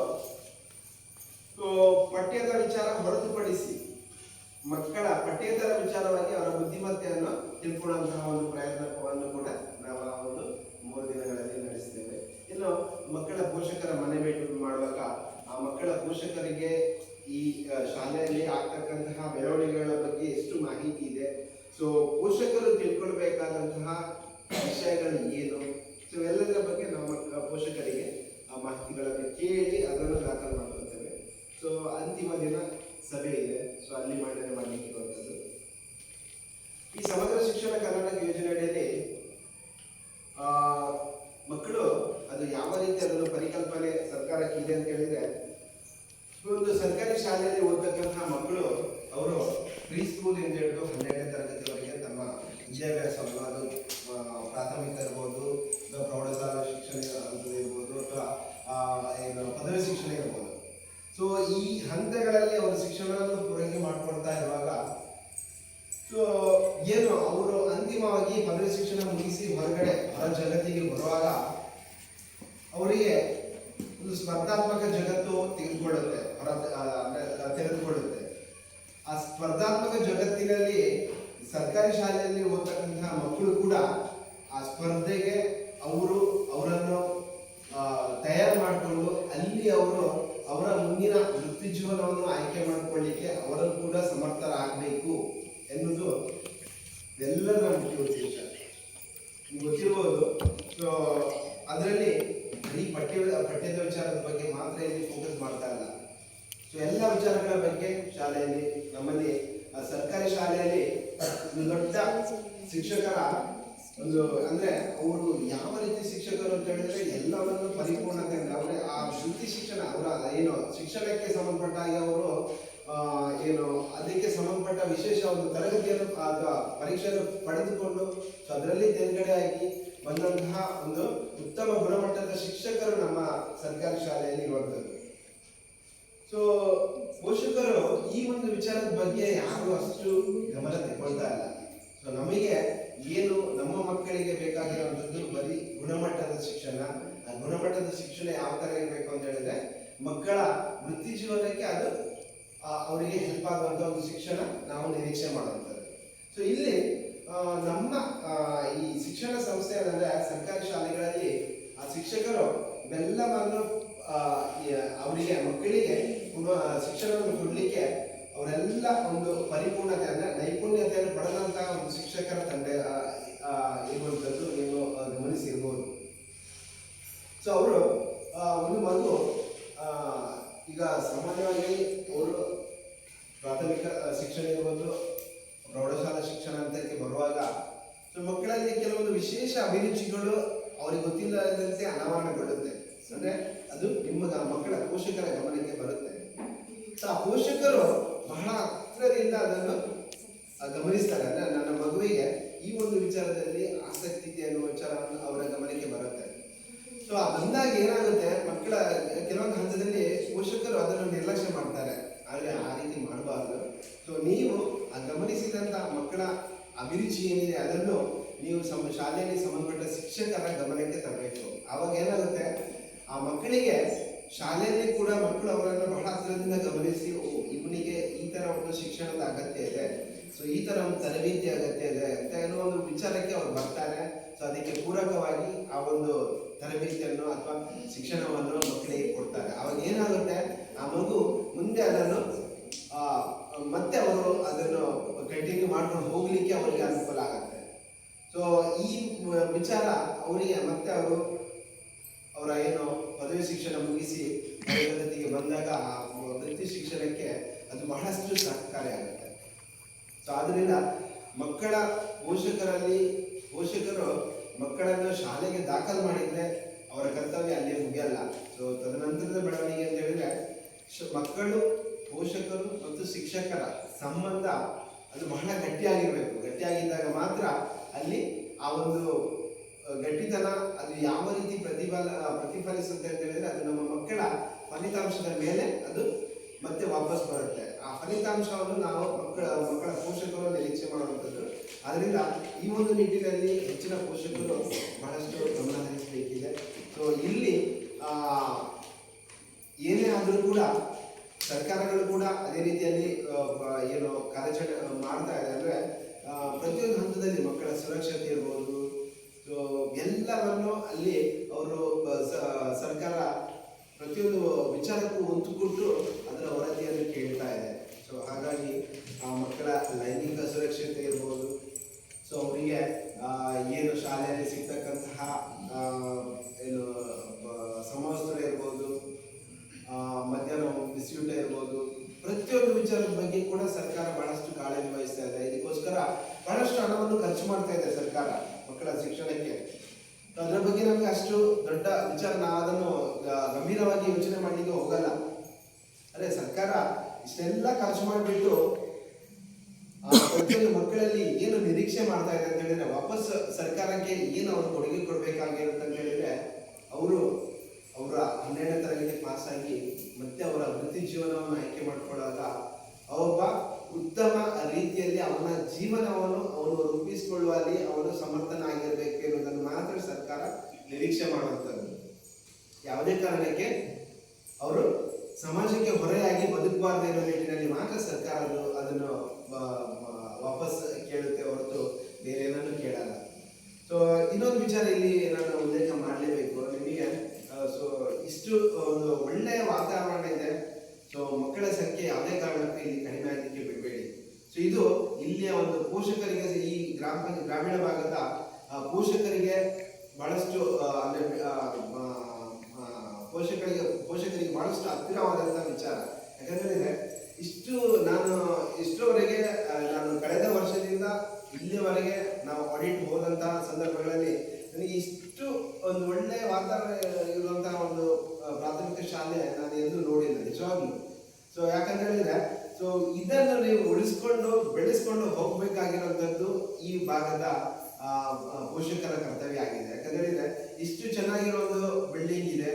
ಸೊ ಮಕ್ಕಳ ಸಂಖ್ಯೆ ಕಡಿಮೆ ಆಗ್ತಾ ಬಂದು ಒಂದಿನ ಶಾಲೆ ಮುಚ್ಚೋಗ್ಬೋದು. ಆದರೆ ಸೊ ಅದಕ್ಕೆ ಅವಕಾಶ ಮಾಡಿಕೊಡ್ಬೇಡಿ. ನಮ್ಮ ಕಳಕಳಿಯ ವಿನಂತಿ ಅಂತ ಹೇಳಿದ್ರೆ ಪ್ರತಿಯೊಂದು ಆರ್ಥಿಕ ವರ್ಷದಲ್ಲಿ ಕೂಡ ಮಕ್ಕಳ ಸಂಖ್ಯೆಯನ್ನು ಜಾಸ್ತಿ ಮಾಡಲಿಕ್ಕೆ ಯಾವುದೇ ರೀತಿಯಲ್ಲಿ ಶಾಲಾಭಿವೃದ್ಧಿ ಮೇಲುಸ್ತುವಾರಿ ಸಮಿತಿ ಇರ್ಬೋದು, ನಿಮ್ಮ ಕಡೆಯಿಂದ ಯಾವ ಪ್ರಯತ್ನ ಮಾಡ್ಕೊಳ್ಳಿಕ್ಕೆ ಆಗತ್ತೆ ಅದನ್ನು ದಯವಿಟ್ಟು ಮಾಡಿಕೊಂಡು ಇಂಥ ಶಾಲೆಗಳನ್ನು ಉಳಿಸ್ಕೊಳ್ಳಿ ಅಂತ ನಮ್ಮದೊಂದು ಸಾಮಾಜಿಕ ಪರಿಷತ್ ತಂಡದ ಮನವಿ. ಸೊ ಇನ್ನು ಶಾಲೆಗೆ ಬಂದಾಗ ಏನಾಗುತ್ತೆ, ಸೊ ಈಗ ಒಂದು ಫ್ಯಾಷನ್ ಆಗಿದೆ. ಅಂದರೆ ಮಕ್ಕಳು ಇಂಗ್ಲಿಷ್ ಮೀಡಿಯಂ ಕಲಿತ್ರೆ ನಮ್ಮದೊಂದು ಎಲ್ಲರ ಸಮಾಜದಲ್ಲಿ ಒಂದು ಒಳ್ಳೆಯ ಗೌರವ ಎನ್ನುವ ಭಾವನೆ ಇರುತ್ತೆ. ಅದು ಸ್ವಾಭಾವಿಕವಾಗಿ ಬಂದೇ ಬರುತ್ತೆ. ಆದರೆ ನಾವು ನಿರೀಕ್ಷೆ ಮಾಡುವಂಥದ್ದು ಏನು ಸಿಗ್ತಾ ಇದೆ, ನಮಗೆ ಬಹಳ ಹತ್ತಿರದಿಂದ ಸಿಗ್ತಾ ಇದೆ ಅಂತ ಹೇಳಿದ್ರೆ ನಾವು ಯಾಕೆ ದೂರ ಮಕ್ಕಳನ್ನು ಶಾಲೆಗೆ ಕಳಿಸ್ಬೇಕು? ಸೊ ನಾವು ನಿರೀಕ್ಷೆ ಮಾಡುವಂಥದ್ದು ಒಂದು ಗುಣಮಟ್ಟದ ಶಿಕ್ಷಣ. ಸೊ ಆ ಶಿಕ್ಷಣ ನಮಗೆ ಸರ್ಕಾರಿ ಶಾಲೆಗಳಲ್ಲಿ ಮಾತ್ರ ಸಿಗಲಿಕ್ಕೆ ಸಾಧ್ಯ. ಸೊ ನೀವು ಕಂಪೇರ್ ಮಾಡ್ಬೋದು, ಖಾಸಗಿ ಶಾಲೆಗಳನ್ನು ನೀವು ಕಂಪೇರ್ ಮಾಡಿ. ಸೊ ಅಲ್ಲಿ ಸಿಗ್ತಕ್ಕಂತಹ ಶಿಕ್ಷಣ ಮತ್ತು ಸರ್ಕಾರಿ ಶಾಲೆಯಲ್ಲಿ ಸಿಗ್ತಕ್ಕಂತಹ ಶಿಕ್ಷಣ ಸೊ ವ್ಯತ್ಯಾಸ ಖಂಡಿತ ಅಂತೂ ಇದ್ದೇ ಇರುತ್ತೆ. ಬಟ್ ಅಲ್ಲಿ ಫೋಕಸ್ ಮಾಡುವಂಥದ್ದು ಏನು ಅಂತ ಹೇಳಿದ್ರೆ ಬರೀ ಪಠ್ಯದ ವಿಚಾರಗಳಿಗೆ ಮಾತ್ರ. ಪಠ್ಯೇತರ ವಿಚಾರಗಳಿಗೆ ಹೋಲಿಕೆ ಮಾಡಿದ್ರೆ ಖಂಡಿತ ಅಲ್ಲಿನ ಮಕ್ಕಳು ಈ ಸರ್ಕಾರಿ ಶಾಲೆ ಮಕ್ಕಳಿಗೆ ಅವರು ಸರಿಸಮಾನರಾಗಿ ನಿಲ್ಲಲಿಕ್ಕೆ ಸಾಧ್ಯವೇ ಇಲ್ಲ. ಅದು ಈ ಹಿಂದೆನೂ ಪ್ರೂವ್ ಆಗಿದೆ. ಸೊ ಇನ್ನು ಮುಂದೆನೂ ಪ್ರೂವ್ ಆಗುತ್ತೆ. ಯಾಕಂತ ಹೇಳಿದ್ರೆ ಮಕ್ಕಳಿಗೆ ಆ ಖಾಸಗಿ ಶಾಲೆಯಲ್ಲಿ ಸಿಗ್ತಕ್ಕಂಥ ಶಿಕ್ಷಣ ಯಾವ ರೀತಿ ಇದೆ, ಇಲ್ಲಿ ಸಿಗ್ತಕ್ಕಂಥ ಶಿಕ್ಷಣ ಯಾವ ರೀತಿ ಇದೆ ಅಂದ್ರೆ ಶಿಕ್ಷಣದ ಗುಣಮಟ್ಟ ಒಂದೇ ಇರುತ್ತೆ. ಆದರೆ ಇಲ್ಲಿ ಸರ್ಕಾರಿ ಶಾಲೆಯಲ್ಲಿ ಏನು ನಮ್ಮ ದೈನಂದಿನ ಜೀವನಕ್ಕೆ ಏನೆಲ್ಲ ಬೇಕಾದ್ರೆ ಎಲ್ಲವನ್ನು ಕಲಿಸಿಕೊಡುವಂಥ ಒಂದು ಶಿಕ್ಷಣ ಕೂಡ ಆಗ್ತಾ ಇದೆ. ಬಟ್ ಅಲ್ಲಿ ಅದಕ್ಕೆ ವಿರುದ್ಧ ಬರೀ ಪಠ್ಯದ ವಿಚಾರ ಏನಿಲ್ಲ, ಕ್ರೀಡೆ ಇಲ್ಲ. ಸೊ ಇಷ್ಟಕ್ಕೆ ಸೀಮಿತವಾಗಿ ಮಕ್ಕಳನ್ನು ಆ ಒಂದು ರೀತಿಯಲ್ಲಿ ಮಕ್ಕಳನ್ನು ಶಿಕ್ಷಣ ಸಿಗ್ತಾ ಇದ್ದಾರೆ. ಮತ್ತೆ ಮಕ್ಕಳಿಗೆ ಸಿಗ್ತಕ್ಕಂಥ ಶಿಕ್ಷಣ ಅಂದ್ರೆ ಶಿಕ್ಷಕರ ಅದು ಕೂಡ ಒಂದು ನೋಟ್ ಮಾಡಬೇಕು. ಸೊ ನಮ್ಮಲ್ಲಿ ಶಿಕ್ಷಕರು ಯಾವ ರೀತಿ ಅಂತ ಹೇಳಿದ್ರೆ ಎಲ್ಲವನ್ನು ತರಬೇತಿ ಪಡೆದ ನೈಪುಣ್ಯತೆಯನ್ನು ಪಡೆದ ಒಂದು ಶಿಕ್ಷಕರು ಮಕ್ಕಳಿಗೆ ಶಿಕ್ಷಣವನ್ನು ಕೊಡ್ತಾ ಇದ್ದಾರೆ. ಆದರೆ ಖಾಸಗಿ ಶಾಲೆಗಳಲ್ಲಿ ನಿಮಗೆ ಆ ಥರ ಒಂದು ರೀತಿಯಲ್ಲಿ ನಾವು ಶಿಕ್ಷಕರ ಒಂದು ಗುಣಮಟ್ಟ ಅಷ್ಟು ಚೆನ್ನಾಗಿಲ್ಲ. ಯಾಕಂದ್ರೆ ನಿಮ್ಗೆ ಗೊತ್ತಿರ್ಬೋದು, ಒಂದು ಕನಿಷ್ಠ ಡಿಗ್ರಿ ಆದವರನ್ನು ಅವರು ಶಿಕ್ಷಕರಾಗಿ ಆಯ್ಕೆ ಮಾಡಿಕೊಂಡು ಅವರು ಶಿಕ್ಷಣವನ್ನು ಕೊಡ್ತಾ ಇದ್ದಾರೆ. ಸೊ ನಾವಲ್ಲಿ ಗುಣಮಟ್ಟದ ಶಿಕ್ಷಣವನ್ನು ಅಲ್ಲಿ ಶಿಕ್ಷಕರೇ ಅವರು ಒಂದು ಪದವಿಯನ್ನು ಅಥವಾ ಪದವಿಯನ್ನು ಪಡೆಯದೆ ಹೋದ್ರೆ ಶಿಕ್ಷಣದ ಬಗ್ಗೆ ಅವ್ರಿಗೆ ಯಾವ ರೀತಿಯಲ್ಲಿ ಗುಣಮಟ್ಟದ ಶಿಕ್ಷಣ ಕೊಡಲಿಕ್ಕೆ ಸಾಧ್ಯ? ಸೊ ಅದರಿಂದ ಇವೆಲ್ಲವನ್ನು ಕಂಪೇರ್ ಮಾಡಿಕೊಂಡು ನಮಗೇನು ಬೇಕೋ ನಾವು ಅದನ್ನು ಆಯ್ಕೆ ಮಾಡಿಕೊಂಡು ನಮ್ಮ ಮಕ್ಕಳಿಗೆ ಕೊಡೋದ್ರಲ್ಲಿ ಯಾವುದೇ ರೀತಿಯ ತಪ್ಪಿಲ್ಲ. ಸೊ ಆ ನಿಟ್ಟಿನಲ್ಲಿ ಶಿಕ್ಷಣ ಇವತ್ತು ಸಮಗ್ರ ಶಿಕ್ಷಣ ಕೂಡ ಅದೇ ರೀತಿಯಲ್ಲಿ ಸಾಗ್ತಾ ಇದೆ. ಸೊ 2030 ವೇಳೆಗೆ ಈ ಶಿಕ್ಷಣದಲ್ಲಿ ಎಲ್ರಿಗೂ ಉಚಿತ ಶಿಕ್ಷಣ, ಸಮಾನ ಶಿಕ್ಷಣ, ಸಾಮೂಹಿಕ ಗುಣಮಟ್ಟದ ಶಿಕ್ಷಣ ಸಿಗುವಂತಾಗಬೇಕು. ಯಾವುದೇ ರೀತಿಯ ಲಿಂಗ ತಾರತಮ್ಯ ಇಲ್ಲದೆ ಎಲ್ರಿಗೂ ಅದರೊಟ್ಟಿಗೆ ವಿಶೇಷಚೇತನ ಮಕ್ಕಳಿಗೂ ಕೂಡ ಅವರ ವೃತ್ತಿ ಜೀವನಕ್ಕೆ ಆಯ್ಕೆ ಮಾಡಿಕೊಳ್ಳಲಿಕ್ಕೆ ಪೂರಕವಾದ ಶಿಕ್ಷಣವನ್ನು ಕೊಡಬೇಕೆಂಬ ನಿಟ್ಟಿನಲ್ಲಿ ಇಟ್ಟುಕೊಂಡು ಈ ಯೋಜನೆ ಸಾಗ್ತಾ ಇದೆ. ಸೊ ಹಾಗಾಗಿ ಹಲವಾರು ಕಾರ್ಯಕ್ರಮಗಳು ಈ ಯೋಜನೆಯಲ್ಲಿ ಬಂದಿವೆ. ಅದನ್ನು ಮುಂದಿನ ಹಂತದಲ್ಲಿ ಆ ವರದಿಗಳು ಏನಿರೋದ್ರ ಬಗ್ಗೆ ಏನು ಸಿಕ್ಕಿದೆ ಅನ್ನೋದ್ರ ಬಗ್ಗೆ ವರದಿಗಳು ಮಂಡನೆ ಆಗುತ್ತೆ. ಸೊ ಆ ವರದಿಗಳು ಮಂಡನೆ ಆದಾಗ ಅದ್ರ ಬಗ್ಗೆ ಚರ್ಚೆ ಮಾಡಿಕೊಳ್ಳಿ. ಯಾಕಂದ್ರೆ ಸಾಕಷ್ಟು ಭಾಗಗಳಲ್ಲಿ ಮಕ್ಕಳ ಪೋಷಕರು ಮಾತಾಡಲ್ಲ. ಇದು ನಿಮಗೋಸ್ಕರ ಆಯೋಜನೆ ಮಾಡಿದಂತಹ ಸಭೆ. ಸೊ ಆ ಸಭೆಯಲ್ಲಿ ನೀವು ಮಾತಾಡಬೇಕು, ಮಾತಾಡಿದ್ರೆ ಮಾತ್ರ ಇಂತಹ ಸಭೆಗಳು ಅದರ ಯೋಜನೆಗಳು ಮತ್ತಷ್ಟು ಪರಿಣಾಮಕಾರಿಯಾಗಿ ಮುಂದಿನ ದಿನಗಳಲ್ಲಿ ಅದು ಕಾರ್ಯರೂಪಕ್ಕೆ ಬರ್ಕೊಳ್ಳಿಕ್ಕೆ ಸಾಧ್ಯತೆ ಇರುತ್ತೆ. ಸೊ ಅದೇ ರೀತಿ ತಪ್ಪುಗಳು ನಾನಾಗಲೇ ಹೇಳಿದಾಗೆ ಆ ತಪ್ಪುಗಳನ್ನು ತಿದ್ದುಕೊಳ್ಳಿಕ್ಕೆ ಬಹಳಷ್ಟು ಅನುಕೂಲ ಇರುತ್ತೆ. ಈಗ ನಿಮಗೆ ಗೊತ್ತಿರ್ಬೋದು, ನಾವು ಕಳೆದ ವರ್ಷಗಳಲ್ಲಿ ನಾವು ಸಾಮಾಜಿಕ ಪರಿಶೋಧನೆ ಅಡಿಯಲ್ಲಿ ಮಕ್ಕಳ ಮಧ್ಯಾಹ್ನ ಬಿಸಿಯೂಟ ಯೋಜನೆ ಒಂದು ಸಾಮಾಜಿಕ ಪರಿಶೋಧನೆ ನಡೆಸ್ತಾ ಇದ್ವಿ. ಸೊ ಅಲ್ಲಿ ಕೂಡ ಇದೇ ರೀತಿ ಲೋಪದೋಷಗಳ ಸಭೆಯನ್ನು ಆಯೋಜನೆ ಮಾಡಲಿಕ್ಕೆ ಇತ್ತು. ಸೊ ಅವಾಗ ಏನಾಗಿತ್ತು, ಬೇಡಿಕೆಗಳಲ್ಲಿ ಮೊದಲೇ ಒಂದು ಬೇಡಿಕೆ ಏನಂತ ಹೇಳಿದ್ರೆ ಅಡುಗೆಯ ಒಂದು ಸಿಗ್ತಕ್ಕಂತಹ ಗೌರವಧನವನ್ನು ಹೆಚ್ಚು ಮಾಡಬೇಕು ಅನ್ನೋ ಒಂದು ಬೇಡಿಕೆ ಪ್ರಥಮವಾಗಿತ್ತು. ಸೊ ಆ ಬೇಡಿಕೆ ಇವಾಗ ಎಷ್ಟರ ಮಟ್ಟಿಗೆ ಪೂರೈಕೆ ಆಗಿದೆ ಅಂತ ಹೇಳಿದ್ರೆ ಮನೆ ಆದೇಶ ಬಂತು. ಸೊ ಅವರಿಗೆ ದೊಡ್ಡ ಮಟ್ಟದಲ್ಲಿ ಅವರಿಗೆ ಬದಲಾವಣೆ ಆಗಿಲ್ಲ, ಆದರೆ ಅವರಿಗೆ ಅವರ ವೇತನದಲ್ಲಿ ಸ್ವಲ್ಪ ಅನುದಾನ ಜಾಸ್ತಿಯಾಗಿ ಬಿಡುಗಡೆ ಆಗಿದೆ. ಸೊ ಅದು ಯಾಕೆ ಕಾರಣ ಆಯಿತು ಅಂತ ಹೇಳಿದ್ರೆ ಆ ಮಧ್ಯಾಹ್ನ ಬಿಸಿಯೂಟ ಯೋಜನೆಯಲ್ಲಿ ಬಂದಂತಹ ವರದಿಗಳು ಅದು ಮೇಲಿನ ಹಂತಕ್ಕೆ ತಲುಪುವಾಗ ನಿಜವಾಗ್ಲೂ ಅಲ್ಲಿ ಸಮಸ್ಯೆ ಇದೆ, ಇವರಿಗೆ ಹೆಚ್ಚಳ ಮಾಡಬೇಕೆನ್ನೋ ಒಂದು ವಿಚಾರ ಸರ್ಕಾರಕ್ಕೆ ಮನದಟ್ಟಾಯಿತು. ಆ ಒಂದು ನಿಟ್ಟಿನಲ್ಲಿ ಸರ್ಕಾರ ಅವರ ವೇತನವನ್ನು ಕೂಡ ಹೆಚ್ಚಳ ಮಾಡಿದ್ದಾರೆ. ಸೊ ಅದೇ ರೀತಿ ಸಮಗ್ರ ಶಿಕ್ಷಣಕ್ಕೆ ಸಂಬಂಧಪಟ್ಟ ಹಾಗೆ ಇವೆಲ್ಲ ಬೇಡಿಕೆಗಳು ಇವತ್ತು ನೀವು ಕೊಟ್ರೆ ಸೊ ಅದು ಮುಂದೆ ಒಂದು ದಿನ ಕಾರ್ಯರೂಪಕ್ಕೆ ಬರ್ಬೋದು. ಮುಂದಿನ ದಿನಗಳಲ್ಲಿ ಆ ಮಕ್ಕಳು ಬೇರೆ ಇದೇ ಶಾಲೆಯಲ್ಲಿ ಕಲಿತಕ್ಕಂತಹ ಮಕ್ಕಳು ಅದರ ಪ್ರಯೋಜನವನ್ನು ಪಡ್ಕೊಳ್ಳಿಕ್ಕೆ ಸಾಧ್ಯತೆಗಳು ಜಾಸ್ತಿ ಇವೆ. ಆ ನಿಟ್ಟಿನಲ್ಲಿ ಎಲ್ಲರೂ ಯೋಚನೆ ಮಾಡಿ.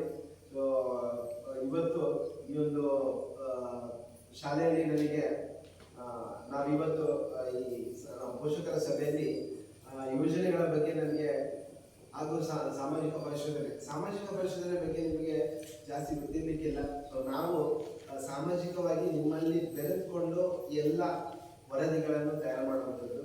ಸೊ ಇಲ್ಲಿ ಯಾವುದೇ ರೀತಿ ಮುಚ್ಚುಮರೆ ಇಲ್ಲ. ತಪ್ಪಾಗಿದೆ ಅಂತ ಹೇಳಿದ್ರೆ ಅದು ತಪ್ಪಾಗಿದೆ, ಅದು ನೇರವಾಗಿ ವರದಿ ಮಾಡುವಂಥ ಒಂದು ಪ್ರಯತ್ನ ನಮ್ಮಿಂದ ಆಗ್ತಾ ಇದೆ. ಸೊ ಅದರಲ್ಲಿ ಮುಚ್ಚಿಡುವಂಥ ಯಾವುದೇ ಪ್ರಯತ್ನ ಇಲ್ಲ.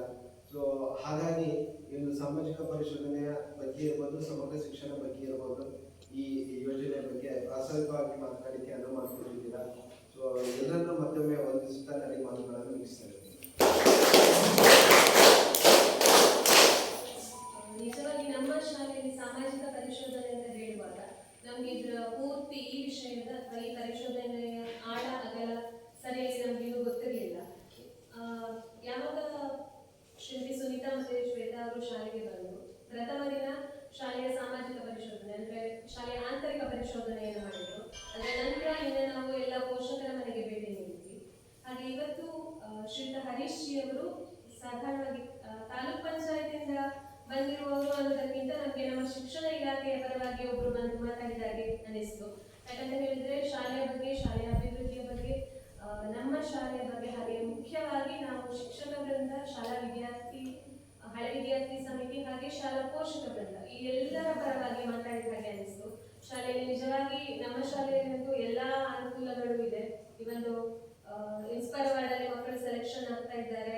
ಹೈಸ್ಕೂಲ್ ಅಲ್ಲಿ ಕೂಡ ಮಕ್ಕಳ ಫಲಿತಾಂಶದಲ್ಲಿ ನಮ್ಮ ಶಾಲಾ ಮಕ್ಕಳ ಮೇಲುಗೈ ಸಾಧಿಸ್ತಾ ಇದ್ದಾರೆ.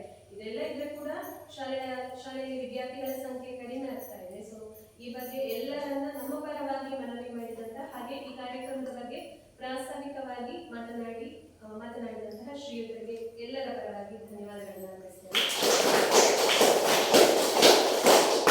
ಈಗ ಕಾರ್ಯಕ್ರಮದ ಮುಂದಿನ ಹಂತ ಸಮಗ್ರ ಶಿಕ್ಷಣ ಕರ್ನಾಟಕ ಯೋಜನೆಯ ಸಾಮಾಜಿಕ ಪರಿಶೋಧನೆಯ ವರದಿ ಮಾಡಿದೆ ಶ್ರೀಮತಿ ಸುನೀತಾ ಅವರು. ಎಲ್ಲರಿಗೂ ನಮಸ್ಕಾರ. ವರದಿಯ ಸಾರಾಂಶ: ವಿದ್ಯಾರ್ಥಿಗಳ ದಾಖಲಾತಿ ಕುರಿತು 1ನೇ ತರಗತಿಯಿಂದ 2ನೇ ತರಗತಿಯವರೆಗೆ ಶಾಲೆಯಲ್ಲಿ ದಾಖಲಾತಿಯಾಗಿದೆ. 1ನೇ ತರಗತಿಯಲ್ಲಿ 2 ಮಕ್ಕಳು, 2ನೇ ತರಗತಿಯಲ್ಲಿ 7 ಮಕ್ಕಳು, 3ನೇ ತರಗತಿಯಲ್ಲಿ 7 ಮಕ್ಕಳು, 4ನೇ ತರಗತಿಯಲ್ಲಿ 7 ಮಕ್ಕಳು, 5ನೇ 7 ಮಕ್ಕಳು, 6ನೇ ತರಗತಿಯಲ್ಲಿ 7, 7ನೇ ತರಗತಿಯಲ್ಲಿ ಒಟ್ಟು 4,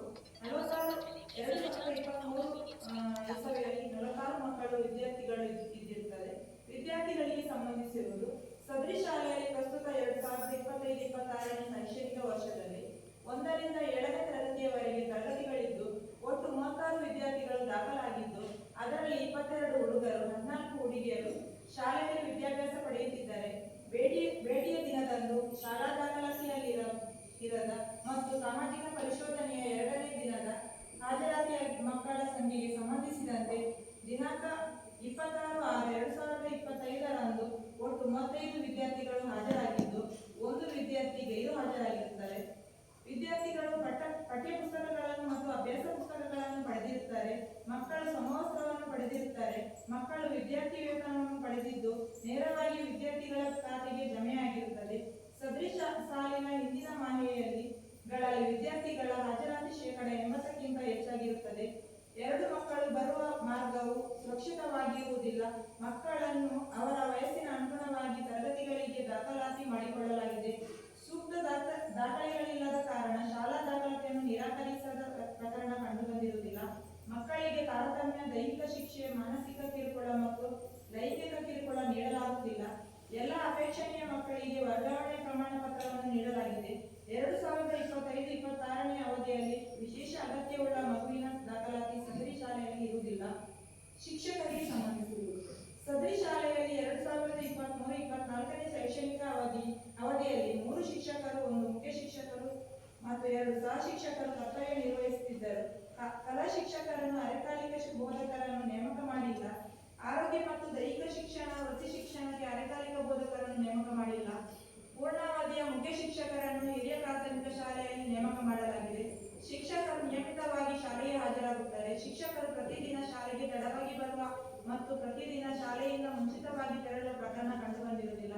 ಶಿಕ್ಷಕರು ನಿಯತಕಾಲಿಕವಾಗಿ ಪೋಷಕರನ್ನು ಭೇಟಿ ಮಾಡಿ ಮಕ್ಕಳ ಹಾಜರಾತಿ, ಸಾಮರ್ಥ್ಯ ಮತ್ತು ಕಲಿಕಾ ಪ್ರಗತಿಗಳ ಬಗ್ಗೆ ವಿವರಿಸುತ್ತಾರೆ. ಶಿಕ್ಷಕರು ತರಗತಿ ಬೋಧನೆಯಲ್ಲಿ ಉತ್ತಮ ರೀತಿಯಲ್ಲಿ ತೊಡಗಿಸಿಕೊಳ್ಳುವರು. ಶಿಕ್ಷಕರು ಬೋಧನಾ ಕಾರ್ಯವನ್ನು ಹೊರತುಪಡಿಸಿ ಇತರೆ ಕಾರ್ಯಗಳಲ್ಲಿ ಗಣತಿಯಲ್ಲಿ ತೊಡಗಿಸಿಕೊಳ್ಳುವರು. ಶಾಲೆಗೆ ಸಂಬಂಧಿಸಿರುವುದು ಶಾಲಾ ಕಟ್ಟಡವು ಎಲ್ಲ ಹವಾಮಾನದಿಂದ ಸುರಕ್ಷಿತವಾಗಿದೆ. ಶಾಲೆಯಲ್ಲಿ ಸಾಕಷ್ಟು ತರಗತಿಗಳು, ಕೊಠಡಿಗಳಿವೆ. ಮುಖ್ಯ ಶಿಕ್ಷಕರು ಮತ್ತು ಸಹ ಶಿಕ್ಷಕರ ಕೊಠಡಿ ಒಂದೇ ಕೊಠಡಿಯಲ್ಲಿರುತ್ತದೆ. ಬಾಲಕ ಬಾಲಕಿಯರಿಗೆ ಶೌಚಾಲಯದ ವ್ಯವಸ್ಥೆ ಇದ್ದು ನೀರಿನ ವ್ಯವಸ್ಥೆ ಅಲ್ಪ ಪ್ರಮಾಣದಲ್ಲಿ ಇರುತ್ತದೆ. ಬಾಲಕ ಬಾಲಕಿಯರಿಗೆ ಶೌಚಾಲಯ ಬಳಕೆಗೆ ಯೋಗ್ಯವಾಗಿದೆ. ವಿಶೇಷ ಅಗತ್ಯವುಳ್ಳ ಮಕ್ಕಳು ಬಳಸುವಂತಹ ಶೌಚಾಲಯ ಇದೆ. ಶಾಲೆಯಲ್ಲಿ ನೀರಿನ ಸೌಲಭ್ಯ ಅಲ್ಪ ಪ್ರಮಾಣದಲ್ಲಿದೆ. ಕುಡಿಯುವ ನೀರಿನ ಗುಣಮಟ್ಟ ಉತ್ತಮವಾಗಿದೆ. ಶಾಲೆಗೆ ವಿದ್ಯುತ್ ಸಂಪರ್ಕವಿದ್ದು ಎಲ್ಲ ಕೊಠಡಿಗಳಲ್ಲಿ ವಿದ್ಯುತ್ ಕಾರ್ಯನಿರ್ವಹಿಸುತ್ತದೆ. ಶಾಲಾ ಆವರಣದಲ್ಲಿ ಆಟದ ಮೈದಾನವಿದೆ. ಆವರಣದ ಸುತ್ತಲೂ ಭಾಗಶಃ ಕಾಂಪೌಂಡ್ ಗೋಡೆ ಇದೆ. ಶಾಲೆಯು ಗ್ರಂಥಾಲಯವನ್ನು ಹೊಂದಿದ್ದು ಪ್ರತ್ಯೇಕ ಕೊಠಡಿ ಇರುವುದಿಲ್ಲ. ಶಾಲಾ ಗ್ರಂಥಾಲಯದಲ್ಲಿ ನಿಯತಕಾಲಿಕೆಗಳು ಮತ್ತು ಎಲ್ಲ ವಿಷಯದ ಪುಸ್ತಕಗಳು ಇರುತ್ತದೆ. ಕ್ರೀಡಾ ಸಾಮಗ್ರಿಗಳು ಶಾಲೆಯಲ್ಲಿ ಇವೆ. ಪ್ರತಿ ತರಗತಿಯಲ್ಲಿರುವ ಬೋಧನಾ ಕಲಿಕಾ ಸಾಮಗ್ರಿಗಳನ್ನು ಬಳಸಲಾಗುತ್ತಿದೆ. ಡಿಜಿಟಲ್ ಮೂಲಸೌಕರ್ಯಗಳು ಲಭ್ಯವಿದೆ. ಬ್ಯಾಗ್ ರಹಿತ ದಿನವನ್ನು ಪ್ರತಿ ತಿಂಗಳ 3ನೇ ಶನಿವಾರ ಸಂಭ್ರಮದ ದಿನವೆಂದು ಆಚರಿಸಲಾಗಿದೆ. ವಿಜ್ಞಾನ ಮತ್ತು ಗಣಿತ ಕಿಟ್ಗಳು ಲಭ್ಯವಿದೆ ಮತ್ತು ತರಗತಿಯಲ್ಲಿ ಬಳಸಲಾಗುತ್ತಿದೆ. ಶಾಲೆಯಲ್ಲಿ ಘನತ್ಯಾಜ್ಯವನ್ನು ಪಂಚಾಯತ್ ಕಸದ ತೊಟ್ಟಿಗೆ ಹಾಕಿ ವಿಲೇವಾರಿ ಮಾಡಲಾಗುತ್ತದೆ. ದ್ರವತ್ಯಾಜ್ಯವನ್ನು ಗಿಡಗಳ ಬುಡಕ್ಕೆ ಹರಿಸಿ ವಿಲೇವಾರಿ ಮಾಡಲಾಗುತ್ತಿದೆ. 2023-24ನೇ ಸಾಲಿನಲ್ಲಿ ಶೌಚಾಲಯ ಆವರಣಗೋಡೆ ಮೂಲ ಸೌಕರ್ಯಗಳ ಮಹಾತ್ಮ ಗಾಂಧಿ ನರೇಗಾ ಯೋಜನೆಯಡಿಯಿಂದ ಮಂಜೂರಾಗಿರುತ್ತದೆ. ಆಡಳಿತ ಮತ್ತು ಹಣಕಾಸಿಗೆ ಸಂಬಂಧಿಸಿರುವುದು ಹಿರಿಯ ಪ್ರಾಥಮಿಕ ಶಾಲೆಯಲ್ಲಿ ವರ್ಷಕ್ಕೆ ಕನಿಷ್ಠ ಪಕ್ಷ 232 ಕೆಲಸದ ದಿನಗಳಾಗಿವೆ. ಪ್ರತಿ ತಿಂಗಳು ಎಸ್ಡಿಎಂಸಿ ಸಭೆಗಳು ನಡೆಯುತ್ತಿದೆ. ಎಸ್ಡಿಎಂಸಿಯು ಶಾಲಾಭಿವೃದ್ಧಿ ಯೋಜನೆಯನ್ನು ಸಿದ್ಧಪಡಿಸಿದೆ. ಎಸ್ಡಿಎಂಸಿಯು ಮೇಲುಸ್ತುವಾರಿಯನ್ನು ಮಾಡುತ್ತದೆ ಮತ್ತು ಎಸ್ಡಿಎಂಸಿ ಸದಸ್ಯರಿಗೆ ಅವರ ಎಸ್ಡಿಎಂಸಿ ಸದಸ್ಯರೆಂಬ ಅರಿವಿದೆ. ಅದರಲ್ಲಿ 4/3 ಸದಸ್ಯರು ವ್ಯಾಸಂಗ ಮಾಡುತ್ತಿರುವ ಮಕ್ಕಳ ಪೋಷಕರಾಗಿದ್ದಾರೆ. ಅರ್ಧದಷ್ಟು ಮಹಿಳೆಯರ ಸದಸ್ಯರಾಗಿರುತ್ತಾರೆ. ಕ್ಷೇತ್ರ ಸಮನ್ವಯ ಅಧಿಕಾರಿಯವರು 2 ಬಾರಿ, ಕ್ಲಸ್ಟರ್ ಮಟ್ಟದ ವ್ಯಕ್ತಿಯವರು 6 ಬಾರಿ ಶಾಲೆಗೆ ಭೇಟಿ ನೀಡಿರುತ್ತಾರೆ. ಕ್ರೀಡಾ ಸಾಮಗ್ರಿಗಳಿಗಾಗಿ ಯಾವುದೇ ಅನುದಾನವು 2023-24ನೇ ಸಾಲಿನಲ್ಲಿ ಬಂದಿರುವುದಿಲ್ಲ. ಪ್ರವೇಶ ಭರ್ತಿ ಶುಲ್ಕ, ಕ್ಯಾಪ್ಟೇಷನ್ ಶುಲ್ಕ, ಬೋಧನಾ ಶುಲ್ಕವನ್ನು ಪಾವತಿಸಲಾಗಿಲ್ಲ. ಸುರಕ್ಷತೆಗೆ ಮತ್ತು ಭದ್ರತೆಗೆ ಸಂಬಂಧಿಸಿರುವುದು ಶಾಲಾ ಸುರಕ್ಷಾ ಸಮಿತಿಯನ್ನು ಶಾಲೆಯಲ್ಲಿ ರಚಿಸಲಾಗಿದೆ. ರಾಷ್ಟ್ರೀಯ ವಿಪತ್ತು ನಿರ್ವಹಣಾ ಪ್ರಾಧಿಕಾರವು ಶಾಲಾ ಸುರಕ್ಷತೆ ಮತ್ತು ತುರ್ತು ಪರಿಸ್ಥಿತಿಯ ಸಿದ್ಧತೆಯ ಬಗ್ಗೆ ನೀಡುವ ಮಾರ್ಗಸೂಚಿಗಳನ್ನು ಕಾರ್ಯಗತಗೊಳಿಸಲಾಗಿದೆ. ಶಾಲೆಯಲ್ಲಿ ಪೋಷಕರು ಶಾಲಾ ಸುರಕ್ಷತೆಗೆ ಸಂಬಂಧಿಸಿದಂತೆ ತಿಳಿಸಲು ಸಲಹಾ ಪೆಟ್ಟಿಗೆ ಮತ್ತು ಪ್ರಶ್ನಾ ಪೆಟ್ಟಿಗೆ ಇದೆ. ಶಾಲಾ ಸುರಕ್ಷಾ ಪ್ರತಿಜ್ಞಾ ಶಾಲಾ ಆವರಣದ ಪ್ರಧಾನ ಸ್ಥಳದಲ್ಲಿ ರಚಿಸಲಾಗಿಲ್ಲ. ಶಾಲೆಯಲ್ಲಿ ಅವಶ್ಯವಿರುವ ಔಷಧಿಗಳು ಮತ್ತು ಪ್ರಥಮ ಚಿಕಿತ್ಸೆ ಪೆಟ್ಟಿಗೆ ಇದೆ. ತುರ್ತು ವೈದ್ಯಕೀಯ ದೂರವಾಣಿ ಸಂಖ್ಯೆಗಳನ್ನು ರಚಿಸಲಾಗಿದೆ. ಶಿಕ್ಷಕರು ವೃತ್ತಿಪರ ಮಾರ್ಗದರ್ಶನ, ಸಮಾಲೋಚನೆಯ ಕೌಶಲ್ಯಗಳನ್ನು ತರಬೇತಿಯನ್ನು ಪಡೆದಿರುತ್ತಾರೆ. 2023-24ನೇ ಸಾಲಿನ ಅನುದಾನ ಮತ್ತು ಖರ್ಚು ಆರಂಭಿಕ ಶುಲ್ಕ 1/4/2023 17,545 ಆರಂಭಿಕ ಶುಲ್ಕವಾಗಿರುತ್ತದೆ. ಅನುದಾನ ಅನುದಾನ 850, ಬಡ್ಡಿ 837, ಸುಶಾಕ್ಸ್ ಅನುದಾನ 12,670, ಕುಡಿಯುವ ನೀರು ಮತ್ತು ಶೌಚಾಲಯ ಅನುದಾನ 14,116, ಬಿಒ ಸಾದಿಲ್ವಾರ್ ಮೊತ್ತ 25,000, ಎಸ್ಟಿಎಂಸಿ ಸಭೆ 500 ಖರ್ಚು, ವಿದ್ಯಾಂಜಲಿ ಫಲಕ 500, ಒಟ್ಟು 84,843 ಅನುದಾನ. ಅದರಲ್ಲಿ ಖರ್ಚು ಸುಸಾಕ್ಸ್ ಖರೀದಿ 12,670, ಶಾಲಾ ಅನುದಾನವನ್ನು ಕಚೇರಿ ಖರ್ಚು 8,000, ಶಾಲಾ ಅನುದಾನ ಖರ್ಚು 4,500, ಶೌಚಾಲಯ ಮತ್ತು ಕುಡಿಯುವ ನೀರು 7,989, ಬಿಒ ಸಾದಿಲ್ವಾರ್ ಮೊತ್ತ 7,950, ಕುಡಿಯುವ ನೀರು ಸ್ವಚ್ಛತೆಗೆ 1,500, ಸಾದಿಲ್ವಾರ್ ಶಾಲಾ ಖರ್ಚು 8,500, ಕುಡಿಯುವ ನೀರು ಮತ್ತು ಸ್ವಚ್ಛತೆಗೆ 4,627, ಬಿಒ ಸಾದಿಲ್ವಾರ್ ಮೊತ್ತ 8,450, ಶಾಲಾ ಅನುದಾನ ಖರ್ಚು 8,000, ಎಸ್ಟಿಎಂಸಿ ಸಭೆ ಖರ್ಚು 500, ಶಾಲಾ ಅನುದಾನ ಖರ್ಚು ಕ್ರೀಡಾ ಸಾಮಗ್ರಿ ಖರೀದಿಗೆ 4,250, ವಿದ್ಯಾಂಜಲಿ ಫಲಕ ಖರ್ಚು 500. ಒಟ್ಟು ಖರ್ಚಾದ ಮೊತ್ತ 77,536. ಅದರಲ್ಲಿ ಉಳಿಕೆ 24,852.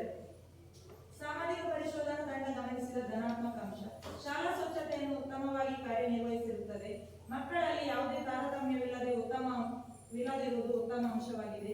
ಮಕ್ಕಳು ಮತ್ತು ಶಿಕ್ಷಕರ ಒಡನಾಟ ಉತ್ತಮವಾಗಿರುತ್ತದೆ. ಋಣಾತ್ಮಕ: ತ್ಯಾಜ್ಯಗಳನ್ನು ಇನ್ನೂ ಉತ್ತಮ ರೀತಿಯಲ್ಲಿ ವಿಲೇವಾರಿ ಮಾಡಬಹುದಾಗಿದೆ. ಅವಕಾಶಗಳಿದೆ.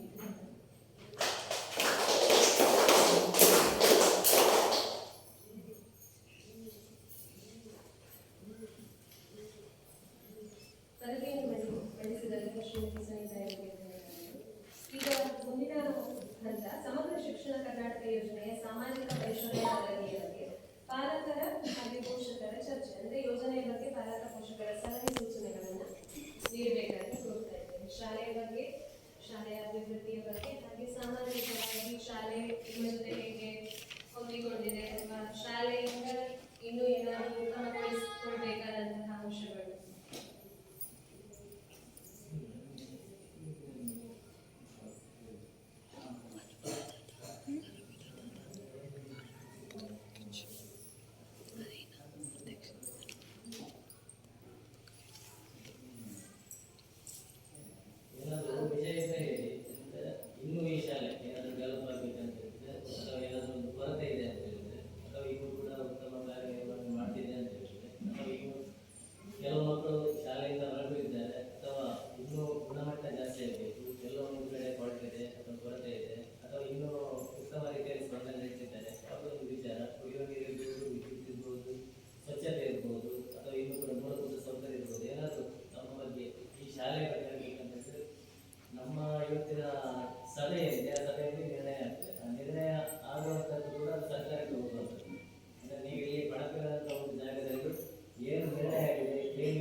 ಸಿಡಿಲಿನ ಸಮಸ್ಯೆ ಇರುವಾಗ ನೆಲದಲ್ಲಿ ಕೂತ್ಕೊಳ್ಳೋದು ಸಮಸ್ಯೆ. ಹಾಗಾಗಿ ಆ ಕೊಠಡಿಗೆ ಒಂದು ಫೀಡರ್ ವ್ಯವಸ್ಥೆ ಆಗಬೇಕು. ಈಗ ನೀವು ಶಿಕ್ಷಣಕ್ಕೆ ಮನೆ ಕೊಟ್ಟು ಲಾರಿಗಳಿಂದ ಏನಾದರೂ ಒದಗಿಸ್ತೀವಿ. ಅದು ನಾವು ಇತಿಹಾಸ ಉತ್ತಮ ನೋಡಿದ್ದೇವೆ.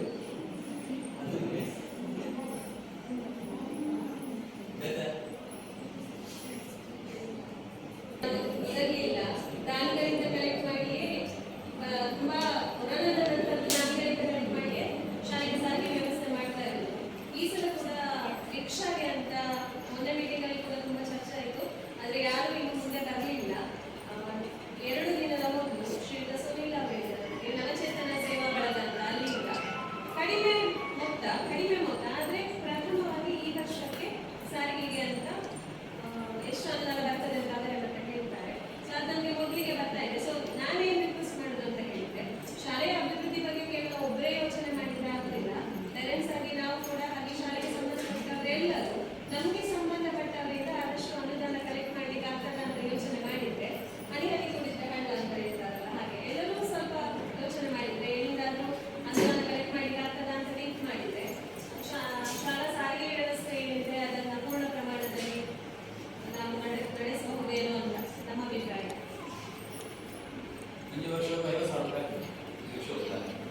ಅವಳ ಎಲ್ಲ ಪೇರೆಂಟ್ಸ್ ಕೊಟ್ಟು ಹೆಚ್ಚುವರಿ ಕೊಟ್ಟು 50,000 ರೂಪಾಯಿ. ಅದನ್ನು ನೀವು ಕೊಡೋದು ಬಿಟ್ಟು ನೀವು ಮನೆಯಲ್ಲಿ ನಿಮ್ಮ ಮಕ್ಕಳು ಕೊಡ್ತೀರಾ?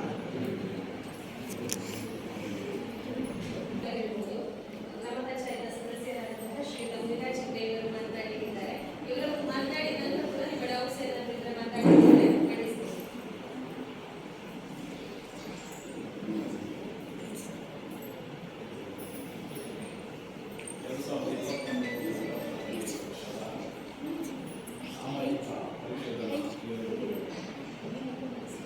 ಕಾರ್ಯಕ್ರಮದ ವೇದಿಕೆಯಲ್ಲಿ ಈ ಕಾರ್ಯಕ್ರಮದ ನೋಡಲಿನ ಅಧಿಕಾರಿಗಳು ಸಹಾಯಕ ನಿರ್ದೇಶಕರು ನರೇಗಾ ಇದರ ಅಧಿಕಾರಿಯಾದಂಥ ಸಾಯಿಶ್ ಅವರವರೇ ಮತ್ತು ಸಾಮಾಜಿಕ ಲೆಕ್ಕ ಪರಿಶೋಧನೆ ಅಧಿಕಾರಿಗಳಾದಂಥ ಹರೀಶ್ ಅವರೇ ಹಾಗೂ ಸುನೀಲ್ ಕಲ್ಯಾಣ್ ಅವರ ಸಹೋದರಿ ಮತ್ತು ನನ್ನ ಆಪ್ತರಾದಂಥ ಈ ಶಾಲೆಯ ಕ್ರಿಶ್ಚಿಯನ್ ಸಂಬಂಧಿಕರು ಆರೋಗ್ಯ ಸಂಘದ ಜ್ಞಾನದರ್ಶಿಗಳು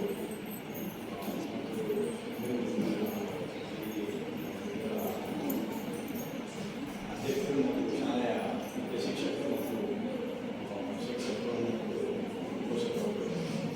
ಬಹುಶಃ ಈ ಸಾಮಾಜಿಕ ಲೇಖ ಪರಿಷತ್ ಅಂದರೆ ನಮಗೆ ಸ್ವಲ್ಪ ದಿನದಂತೆ ನಾವು ಪಂಚಾಯತಿಯಲ್ಲಿ ನೋಡಿ ಸ್ವಲ್ಪ ನಮಗೆ ಅನುಭವ ಇದೆ.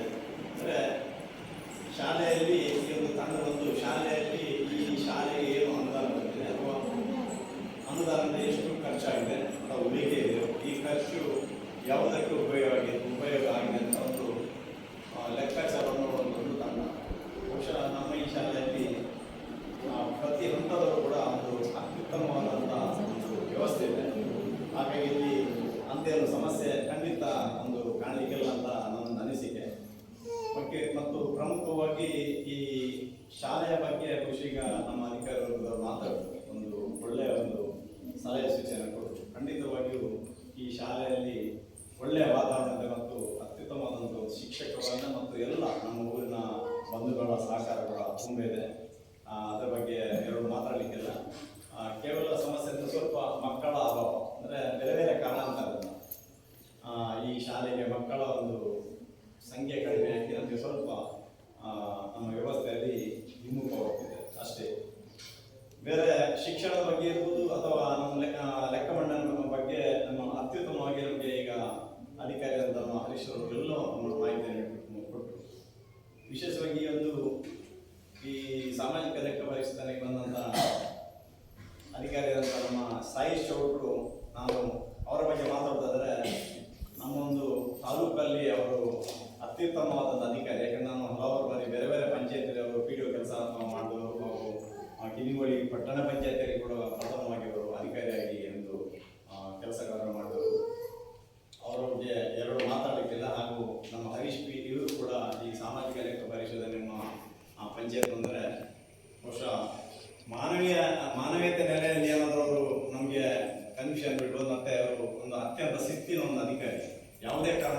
ಬಹುಶಃ ಅವರು ಫೀಲ್ಡಿಗೆ ಹೋಗುವಾಗ ಏನಾದರೂ ಕೆಲಸದಲ್ಲಿ ಅನ್ಯೋನ್ಯತೆ ಇದ್ದರೆ ಅಥವಾ ಏನಾದರೂ ಕಾರಣಾಂತರದ ಹೆಚ್ಚು ಕಡಿಮೆ ಇದ್ದರೆ ಅದಕ್ಕೆ ಅವರು ಯಾವುದೇ ಕಾರಣಕ್ಕೂ ಅದರಲ್ಲಿ ಅವರು ನಮಗೆ ಮಾಫಿ ಬಿಡುವಂಥ ಅಧಿಕಾರಿ ಅಲ್ಲ. ಅಂದರೆ ಅಷ್ಟು ಶಿಸ್ತುಬದ್ಧವಾದ ಒಂದು ಅಧಿಕಾರಿ. ಅಂಥ ಅಧಿಕಾರಿಗಳು ಇವತ್ತು ನಮ್ಮ ಶಾಲೆಗೆ ಬಂದಿದ್ದಾರೆ. ತುಂಬ ಖುಷಿಯಾಗಿದೆ. ಈ ಒಂದು ಲೆಕ್ಕ ಪರಿಶೋಧನೆ ಬಹುಶಃ ಯಶಸ್ವಿಯಾಗಿ ಒಳ್ಳೆಯ ಕೆಲಸ ಕಾರ್ಯ ಮಂಡಿಸಿ ಅಂತ ಹೇಳುತ್ತಾ ಅವಕಾಶ ಗಮನಿಸ್ತಾನೆ ಅಂತ ಮಾತಾಡ್ತೇನೆ. ಕಾರ್ಯಕ್ರಮದ ಬಗ್ಗೆ ನಮ್ಮ ಅನಿಸಿಕೆಯನ್ನು ವ್ಯಕ್ತಪಡಿಸಿದಂತಹ ಶ್ರೀಯುತರಿಗೆ ಧನ್ಯವಾದಗಳು. ಈಗ ಮುಂದೆ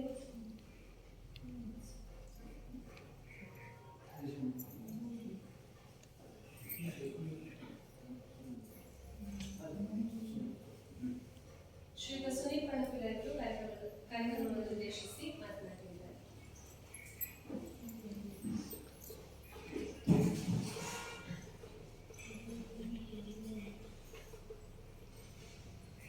ಜಯ ಶಾಂತಯ ಸರ್ವವಿಶ್ವದಾಯ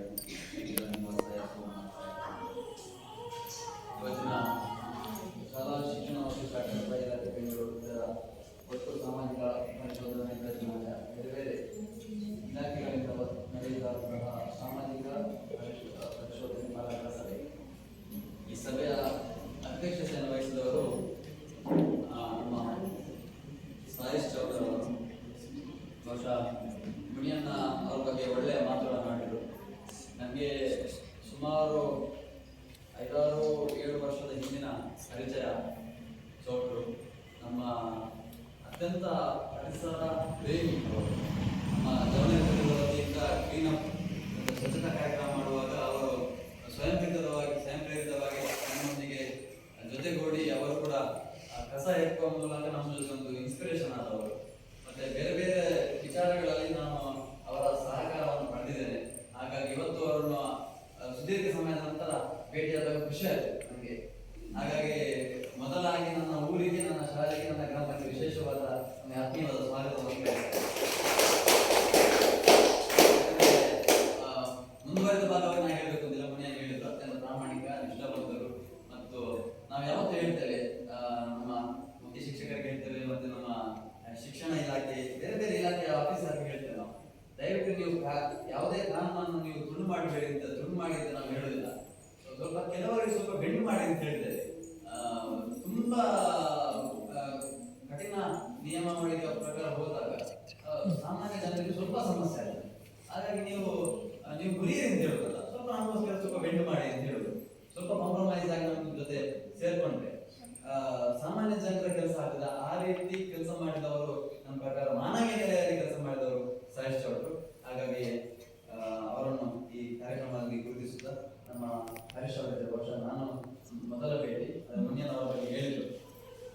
ಹಾಗಾಗಿ ಅವರನ್ನು ನಾನು ಈ ಸಂದರ್ಭದಲ್ಲಿ ಗುರುತಿಸುತ್ತಾ ಶಾಲೆಯ ವಿಚಾರದಲ್ಲಿ, ಯಾಕಂದ್ರೆ ತುಂಬಾ ಬಾರಿ ಹೇಳಿದ್ದೇವೆ, ಊರಿನವರಿಗೆಲ್ಲ ಗೊತ್ತಿದೆ, ಹಾಗಾಗಿ ಅಧಿಕಾರಿಗಳು ಕರೆದಿದ್ದಾರೆ. ಹಾಗಾಗಿ ಈ ಶಾಲೆ ಇಷ್ಟು ಅಭಿವೃದ್ಧಿ ಪಡಲಿಕ್ಕೆ ಪ್ರಮುಖ ಕಾರಣ ಇಲ್ಲಿನ ಜನಪ್ರತಿನಿಧಿಗಳು, ಅದು ಮುನಿಯನ ನೇತೃತ್ವದ ಪಂಚಾಯತ್ ಸರ್ಕಾರ. ಪ್ರತಿಯೊಂದು ಹಂತದಲ್ಲೂ ಕೂಡ ಶಾಲೆಗೆ ಏನು ಬೇಕು ಎನ್ನುವುದು ಇಡೀ ಗ್ರಾಮದಲ್ಲಿ ಶಾಲೆ ಮೊದಲ ಆದ್ಯತೆಯಾಗಿ ನಾವು ಒಟ್ಟಿಗೆ ಹರಿದ್ಯಾರ ಸಂಘ ಮತ್ತು SDLC ಸೇರ್ಕೊಂಡಿದೆ. ಆದ್ರೆ ನಮಗೆ ಸೋರ್ಸ್ ಬೇಕಲ್ವಾ ಬರಲಿಕ್ಕೆ. ಹಾಗಾಗಿ ಬಂದದ್ದು ಗ್ರಾಮ ಪಂಚಾಯತ್, ತಾಲೂಕು ಪಂಚಾಯತ್ ಮತ್ತೆ ಜಿಲ್ಲಾ ಪಂಚಾಯತ್, ಶಾಸಕರು, ಸಂಸದರು. ಈ ಗ್ರಾಮ ಸರ್ಕಾರದಿಂದ ಕೇಂದ್ರ ಸರ್ಕಾರದವರೆಗೆ ಯಾವ ರೀತಿ ನಾವು ಅನುದಾನವನ್ನು ಬಳಸಿಕೊಳ್ಬಹುದು ಎನ್ನುವಂಥದ್ದನ್ನು ಇಡೀ ಮೂಡುಬಿದ್ರೆ, ಮೂಡುಬಿದ್ರೆ ಅಥವಾ ಇಡೀ ಜಿಲ್ಲೆಯ ಸರ್ಕಾರಿ ಪ್ರಾಥಮಿಕ ಶಾಲೆಯ ಅದನ್ನು ಯಾವ ರೀತಿ ಬಳಸಿಕೊಂಡು ಅಭಿವೃದ್ಧಿ ಮಾಡಬಹುದು ಅಂತ ನಮ್ಮ ಗ್ರಾಮ ಪಂಚಾಯತ್ ಸಂಸ್ಥೆ ತೋರಿಸಿಕೊಟ್ಟಿದ್ದಾರೆ.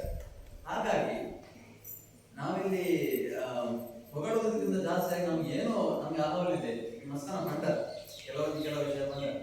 ಹಾಗಾಗಿ ನಾವು ಇಂತಹ ಸಭೆ ಮಾಡೋದು, ನಾವು ಅಧಿಕಾರಿಗಳ ಹತ್ರ ಓದ್ಕೊಳ್ಳೋದು, ಅನೇಕ ಬಾರಿ ಯಾರಾದ್ರೂ ಶಿಕ್ಷಣ ಇಲಾಖೆ ಅಧಿಕಾರಿಗಳು ನಾವು ತುಂಬಾ ರಿಕ್ವೆಸ್ಟ್ ಇಟ್ಟಿದ್ದೇವೆ. ಯಾವ ಇಷ್ಟು ತನಕ ಫಲಪ್ರದ ಆಗಿಲ್ಲ. ನಮಗೆ ಬೇಸರ ಅದೇ. ನಾವು ಪ್ರತಿ ವರ್ಷ ನಾವು ಇಲ್ಲಿ ಮಕ್ಕಳಿಗೆ ನೋಡಿ, ನಾವು ಇವತ್ತು ಎಷ್ಟು 36 ಮಕ್ಕಳು ಕಳೆದ ಕೊರೋನಾ ಸಂದರ್ಭದಲ್ಲಿ 39 ಮಕ್ಕಳಿದ್ರು. ನಾವು ಇಲ್ಲಿ ಯೋಚನೆ ಮಾಡಿದ್ವಿ ಮಕ್ಕಳ ಸಂಖ್ಯೆಯನ್ನು ಜಾಸ್ತಿ ಮಾಡಬೇಕಾದ್ರೆ ಯಾವ ರೀತಿ ನಾವು ಕಾರ್ಯಕ್ರಮ ಮಾಡಬಹುದು ಅಂತ. ನಮ್ಮ SDMC ಅಧ್ಯಕ್ಷರು, ಹಳೆ ವಿದ್ಯಾರ್ಥಿ ಸಂಘ ಮತ್ತೆ ಗ್ರಾಮ ಪಂಚಾಯತ್ ಮೆಂಬರ್ಸ್, ಅದರ ಜೊತೆ ಶಿಕ್ಷಕರು, ನಾವು ಒಟ್ಟು ಸಾಂಘಿಕವಾಗಿ ಮನೆ ಮನೆ ಭೇಟಿ ಕೊಟ್ವಿ.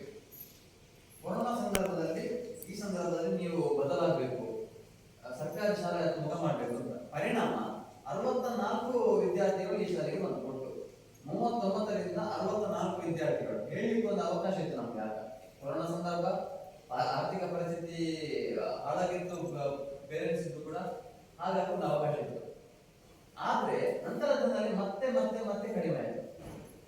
ಶಿಕ್ಷಣದ ಬಗ್ಗೆ ಯಾರಿಗೂ ಎಳ್ಳಷ್ಟು ಅನುಮಾನ ಇಲ್ಲ. ಯಾಕಂದ್ರೆ ಪ್ರತಿ ಬಾರಿ ಹೇಳ್ತೇನೆ, ಅಧಿಕಾರಿಗಳಿಗೋಸ್ಕರ ಹೇಳುದು, ಪ್ರತಿ ಬಾರಿ ಇಲ್ಲಿ ಕಲಿತ ವಿದ್ಯಾರ್ಥಿಗಳು, ನಾವು ಇಲ್ಲಿ ಹೇಳುದಿಲ್ಲ, ಇಲ್ಲಿ ಕಲಿಸ್ತಾರೆ, ಇಲ್ಲೇ ಕ್ವಶನ್ ಪೇಪರ್ ಕೊಡ್ತಾರೆ, ಇಲ್ಲಿ ಮಕ್ಕಳು ಎಷ್ಟು ಬೇಕಾದ್ರೂ ಮಾರ್ಕ್ಸ್ ತಗೊಳ್ಬಹುದು.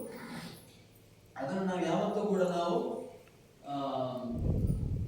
ತಕಡಿಯಾಗಿ ಹೋಗ್ಲಿಕ್ಕೆ ನಾವು ಹೋಗುದಿಲ್ಲ. ಯಾಕಂದ್ರೆ ಅದು ಇಲ್ಲೇ ಕಲಿಸುವುದು, ಇಲ್ಲೇ ಪೇಪರ್ ಕೊಡುವುದು. ಆದ್ರೆ ಇಲ್ಲಿ ಕಲಿತ ವಿದ್ಯಾರ್ಥಿಗಳು ಮುಂದಿನ ಪ್ರೌಢಶಾಲೆಯಲ್ಲಿ ಯಾವ ರೀತಿ ಕಲಿತಾರೆ ಅನ್ನೋದು ನಾವು ಜಡ್ಜ್ಮೆಂಟ್ ಮಾಡ್ತೇವೆ. ಹಾಗಾಗಿ ಪ್ರತಿ ವರ್ಷ ಇಲ್ಲಿ ಕಲಿತ ವಿದ್ಯಾರ್ಥಿಗಳು ಅಳಿಯೂರು ಹೈಸ್ಕೂಲ್ ಅಥವಾ ಬೇರೆ ಬೇರೆ ಹೈಸ್ಕೂಲ್ ನಲ್ಲಿ ಹೋಗಿ ಇಲ್ಲಿ ಕನ್ನಡ ಮೀಡಿಯಂ ಕಲಿತು ಅಲ್ಲಿ ಇಂಗ್ಲಿಷ್ ಮೀಡಿಯಂ ಏಕಾಏಕಿ ಈಗಲ್ಲಿ ಹೋಗಿ ಇಂಗ್ಲಿಷ್ ಮೀಡಿಯಂ ತಗೊಳ್ತಾರೆ. ಅಲ್ಲಿ ಇಂಗ್ಲಿಷ್ ಮೀಡಿಯಂ ತಗೊಂಡು ಅಲ್ಲಿನ SSLC ಅಲ್ಲಿ ಡಿಸ್ಟಿಂಕ್ಷನ್ ತಗೊಳ್ತಾರೆ. ಪ್ರತಿಶತ ಇಲ್ಲಿ ನಾವು 10 ಮಕ್ಕಳು ಹೋದ್ರೆ 5ರಿಂದ 6 ಮಕ್ಕಳು ಅಥವಾ ಪೇರೆಂಟ್ಸ್ ಗೊತ್ತು, 5ರಿಂದ 6 ಮಕ್ಕಳು ಅಲ್ಲಿ ಡಿಸ್ಟಿಂಕ್ಷನ್ ತಗೊಳ್ತಾರೆ. ಕಳೆದ ಬಾರಿಯ ಈ ಬಾರಿಯ ಮೊನ್ನೆಯ ಫಲಿತಾಂಶದಲ್ಲಿ 97%. ಅಳಿಯೂರು ಪ್ರೌಢಶಾಲೆಯ ಇತಿಹಾಸದಲ್ಲಿ 26 ಮಾಸ್ಟರ್ಗಳು ಮಾಧವ ಸರ್ ಕಾಲ್ ಮಾಡಿ ಬಹಳ ಸುಂದರವಾಗಿ ಹೇಳಿದ್ರು. ಅಳಿಯೂರು ಪ್ರೌಢಶಾಲೆಯ 26 ವರ್ಷದ ಇತಿಹಾಸದಲ್ಲಿ ಅತಿ ಹೆಚ್ಚು ಮಾರ್ಕ್ ತೆಗೆದ ಒಬ್ಬ ವಿದ್ಯಾರ್ಥಿ ಸುಪ್ರೀತ್, ಕಳೆದ ಬಾರಿ ಈ ಬಾರಿಯ ಸ್ಟೂಡೆಂಟ್ ಅವ. ಮತ್ತು ಅವರ ಅವರ ಶಿಕ್ಷಕರ ಜೀವನದಲ್ಲಿ ಅವರು ನೋಡಿದ ಒಳ್ಳೆ ಔಟ್ಗೋಯಿಂಗ್ ಸ್ಟೂಡೆಂಟ್ ಅಂದ್ರೆ ಅವನು ಅಂತ. ಪ್ರತಿ ಬಾರಿ ಹೇಳ್ತಾರೆ, ಹಣಪಿಲ್ಲದಿಂದ ಬರುವ ಮಕ್ಕಳು ಕಡಿಮೆ, ಆದ್ರೆ ಎಲ್ಲರೂ ಒಂದು ಏನು ಹೇಳ್ತಾರೆ ಅದಕ್ಕೆ, ಪ್ರಬುದ್ಧ ಮತ್ತು ಪರಿಪೂರ್ಣ ವಿದ್ಯಾರ್ಥಿಗಳು, ಯಾವುದೇ ರೀತಿಯ ಶಿಕ್ಷಣದಲ್ಲಿ ದೋಷ ಇಲ್ಲ ಅಂತ. ಆದ್ರೆ ಹಾಗಾಗಿ ನಮ್ಗೆ ಇಲ್ಲಿ ಒಬ್ರು ಮಾಸ್ಟರ್ ಇದ್ದಾರ, 2 ಮಾಸ್ಟರ್ ಇದ್ದಾರ, 3 ಇದ್ದಾರ, ನಮ್ಗೆ ಏನು ಅಷ್ಟಾಗಿ ನಾವು ತರಬೇತಿ ಮಾಡ್ಕೊಳ್ಳೋದಿಲ್ಲ. ಯಾಕಂದ್ರೆ ಎಷ್ಟು ಮಂದಿ ಇದ್ರು ಕೂಡ ಚೆನ್ನ ಮಾಡಿ ಕಲಿಸ್ತಾರೆ, ಒಳ್ಳೆಯ ಮಕ್ಕಳನ್ನು ಇಲ್ಲಿಂದ ಹೊರ ಕಳಿಸ್ತಾರೆ ಅನ್ನೋ ನಂಬಿಕೆ ನಮ್ಮನ್ನು. ಆದ್ರೆ ಉಳಿದ ವಿಚಾರಗಳ ಬಗ್ಗೆ, ಮೂಲಭೂತ ಸೌಕರ್ಯಗಳ ಬಗ್ಗೆ ಪ್ರತಿ ವರ್ಷ ಕಳೆದ ಬಾರಿ ನೋಡಿ, ಮಕ್ಕಳನ್ನು ಹಿಡ್ಕೊಳ್ಬೇಕಾದ್ರೆ ನಮ್ಗೆ ವಾಹನದ ವ್ಯವಸ್ಥೆ ಮಾಡಲೇಬೇಕು. ನಾವು ಕಳೆದ ಬಾರಿ ಸ್ವಲ್ಪ ಕಟ್ಟುತ್ತಿದ್ವಿ. ನಾನು ಈ ಬಾರಿ ಯೋಚಿಸಿದೆ, ನಂಗೆ ಈ ಬಾರಿ ಸಾಹಸ ಬೇಡ, ಏನ್ ಬೇಕಾದ್ರೂ ಮಾಡ್ಕೊಳ್ತಿಲ್ಲ. ಅದೇನ್ ಮಾಡುದು, ರಿಕ್ಷೇತನ ಕಡಬಿಡುವ ಅಂತ ತುಂಬಾ ಮಂದಿ ಬಂತು, ರಿಕ್ಷೇತನ ಕಡಬಿಡುವ. ಹಾಗೆ ಅನಿವಾರ್ಯವಾಗಿ ಮತ್ತೆ ನಾವು ಅದನ್ನು ಕಳೆದ ಬಾರಿ ಇದ್ದೆ 25,000 ರೂಪಾಯಿ ಬಾಕಿ ದರ್ಶನ ಒದ್ದಾಡ್ತಿದ್ದೇವೆ, ಯಾವ ರೀತಿ ಕೊಡುದು ಅಂತ. ಈಗ ನಾನು ಮೇಡಮ್ ಹೇಳಿದೆ, ಒಂದು ಲೆಟರ್ ಮಾಡಿ ಒಬ್ಬರಿಗೆ ನವಚೇತನ ಮಾತಾಡ. ಕಳೆದ ಬಾರಿ ಗೆಸ್ಟ್ ಟೀಚರ್ ಇದ್ರು, ಅವರಿಗೂ ನಾವು ಅರ್ಧ ಕೊಟ್ಟು ಕಳಿಸಿದ್ವಿ. ಕಳೆದ ಬಾರಿ ಆಟೋ 2 ರಿಕ್ಷಾ ಇತ್ತು, ಅವರಿಗೂ ಅರ್ಧ ಕೊಟ್ಟು ಕಳಿಸಿದ್ವಿ. ಈ ಬಾರಿ ಮತ್ತೆ ಕಳೆದ ಬಾರಿದೇ ಸಾಲದಲ್ಲಿದೆ. ಹಾಗಾಗಿ ನಾವು ವ್ಯವಸ್ಥೆ ಹೋಗಿ ಏನಾದ್ರೂ ವ್ಯವಸ್ಥೆ ಮಾಡಿ ಎಲ್ಲಿಂದ ದಾನಿಗಳಿಂದ ಸಂಘ ಕೈಗಾರಿಕೆ ತಂದು ಹಾಕ್ತೇವೆ. ನಿಮ್ಗೆ ಏನ್ ಸಮಸ್ಯೆ ಇಲ್ಲ, ನಾವು ಯಾವತ್ತೂ ಅದನ್ನು ಪೇರೆಂಟ್ಸ್ ಮೇಲೆ ಹಾಕಿಲ್ಲ, ತುಂಬಾ ಪೇರೆಂಟ್ಸ್ ಮೇಲೆ ಹಾಕಿಲ್ಲ, ಕೆಲವರ ಮೇಲೆ ಹಾಕಿದ್ದೇವೆ. ಆದ್ರೆ ಉಳಿದ ವ್ಯವಸ್ಥೆಗಳ ಬಗ್ಗೆ ಸರ್ಕಾರದಿಂದ ನಮ್ಗೆ ಏನು ಅಂತ ಈಗ ಸಿಡಿಲ್ ಬಗ್ಗೆ ಹೇಳಿದ್ರು, ಉತ್ತಮವಾದ ಪ್ರಶ್ನೆ ಸರ್. ಸಾಧಾರಣ ದೇವರಾಜರು ಇಲ್ಲಿನ ಡಿಒ ಆಗಿದ್ರು 3-4 ವರ್ಷ ಆಯ್ತು. ಆ ಸಂದರ್ಭದಲ್ಲಿ ಇಲ್ಲಿನ ಈ ಶಾಲೆಗೆ ದೊಡ್ಡ ಸಮಸ್ಯೆ ಅಂದ್ರೆ ಸಿಡಿಲ್ನ ಸಮಸ್ಯೆ. ಒಳ್ಳೆ ಯಾವುದೇ ಸಮಸ್ಯೆ ಆದ್ರೆ ಸರಿದೂಗಿಸ್ಕೊಂಡು ಹೋಗ್ಬೋದು, ಅದೇ ಜೀವದ ಪ್ರಶ್ನೆ ಸಿಡಿಲ್ನ ಸಮಸ್ಯೆ. ಅಲ್ಲಿಗೆ ಸಿಡಿಲ್ ಬಡ್ದು ನೆಲದಿಂದ ಪಾಸ್ ಆಗಿ ಇಲ್ಲಿ ಹೊರಗೆ ಬಂದಿದೆ. ಆ ದಿನ ಒಂದು ವೇಳೆ ಮಕ್ಕಳು ಹಿಡಿದಿದ್ರೆ ಸಾಮೂಹಿಕ ಮಾರಣವನ್ನು ಮಾಡ್ತಿದ್ವಿ, ನಾವು ಹೇಳ್ಬೋದ ಮಾತನ್ನು. ಅಂತಹ ಪರಿಸ್ಥಿತಿ ಅಲ್ಲಿ ಸಿಡಿಲ್ ಬಡ್ದಿದೆ.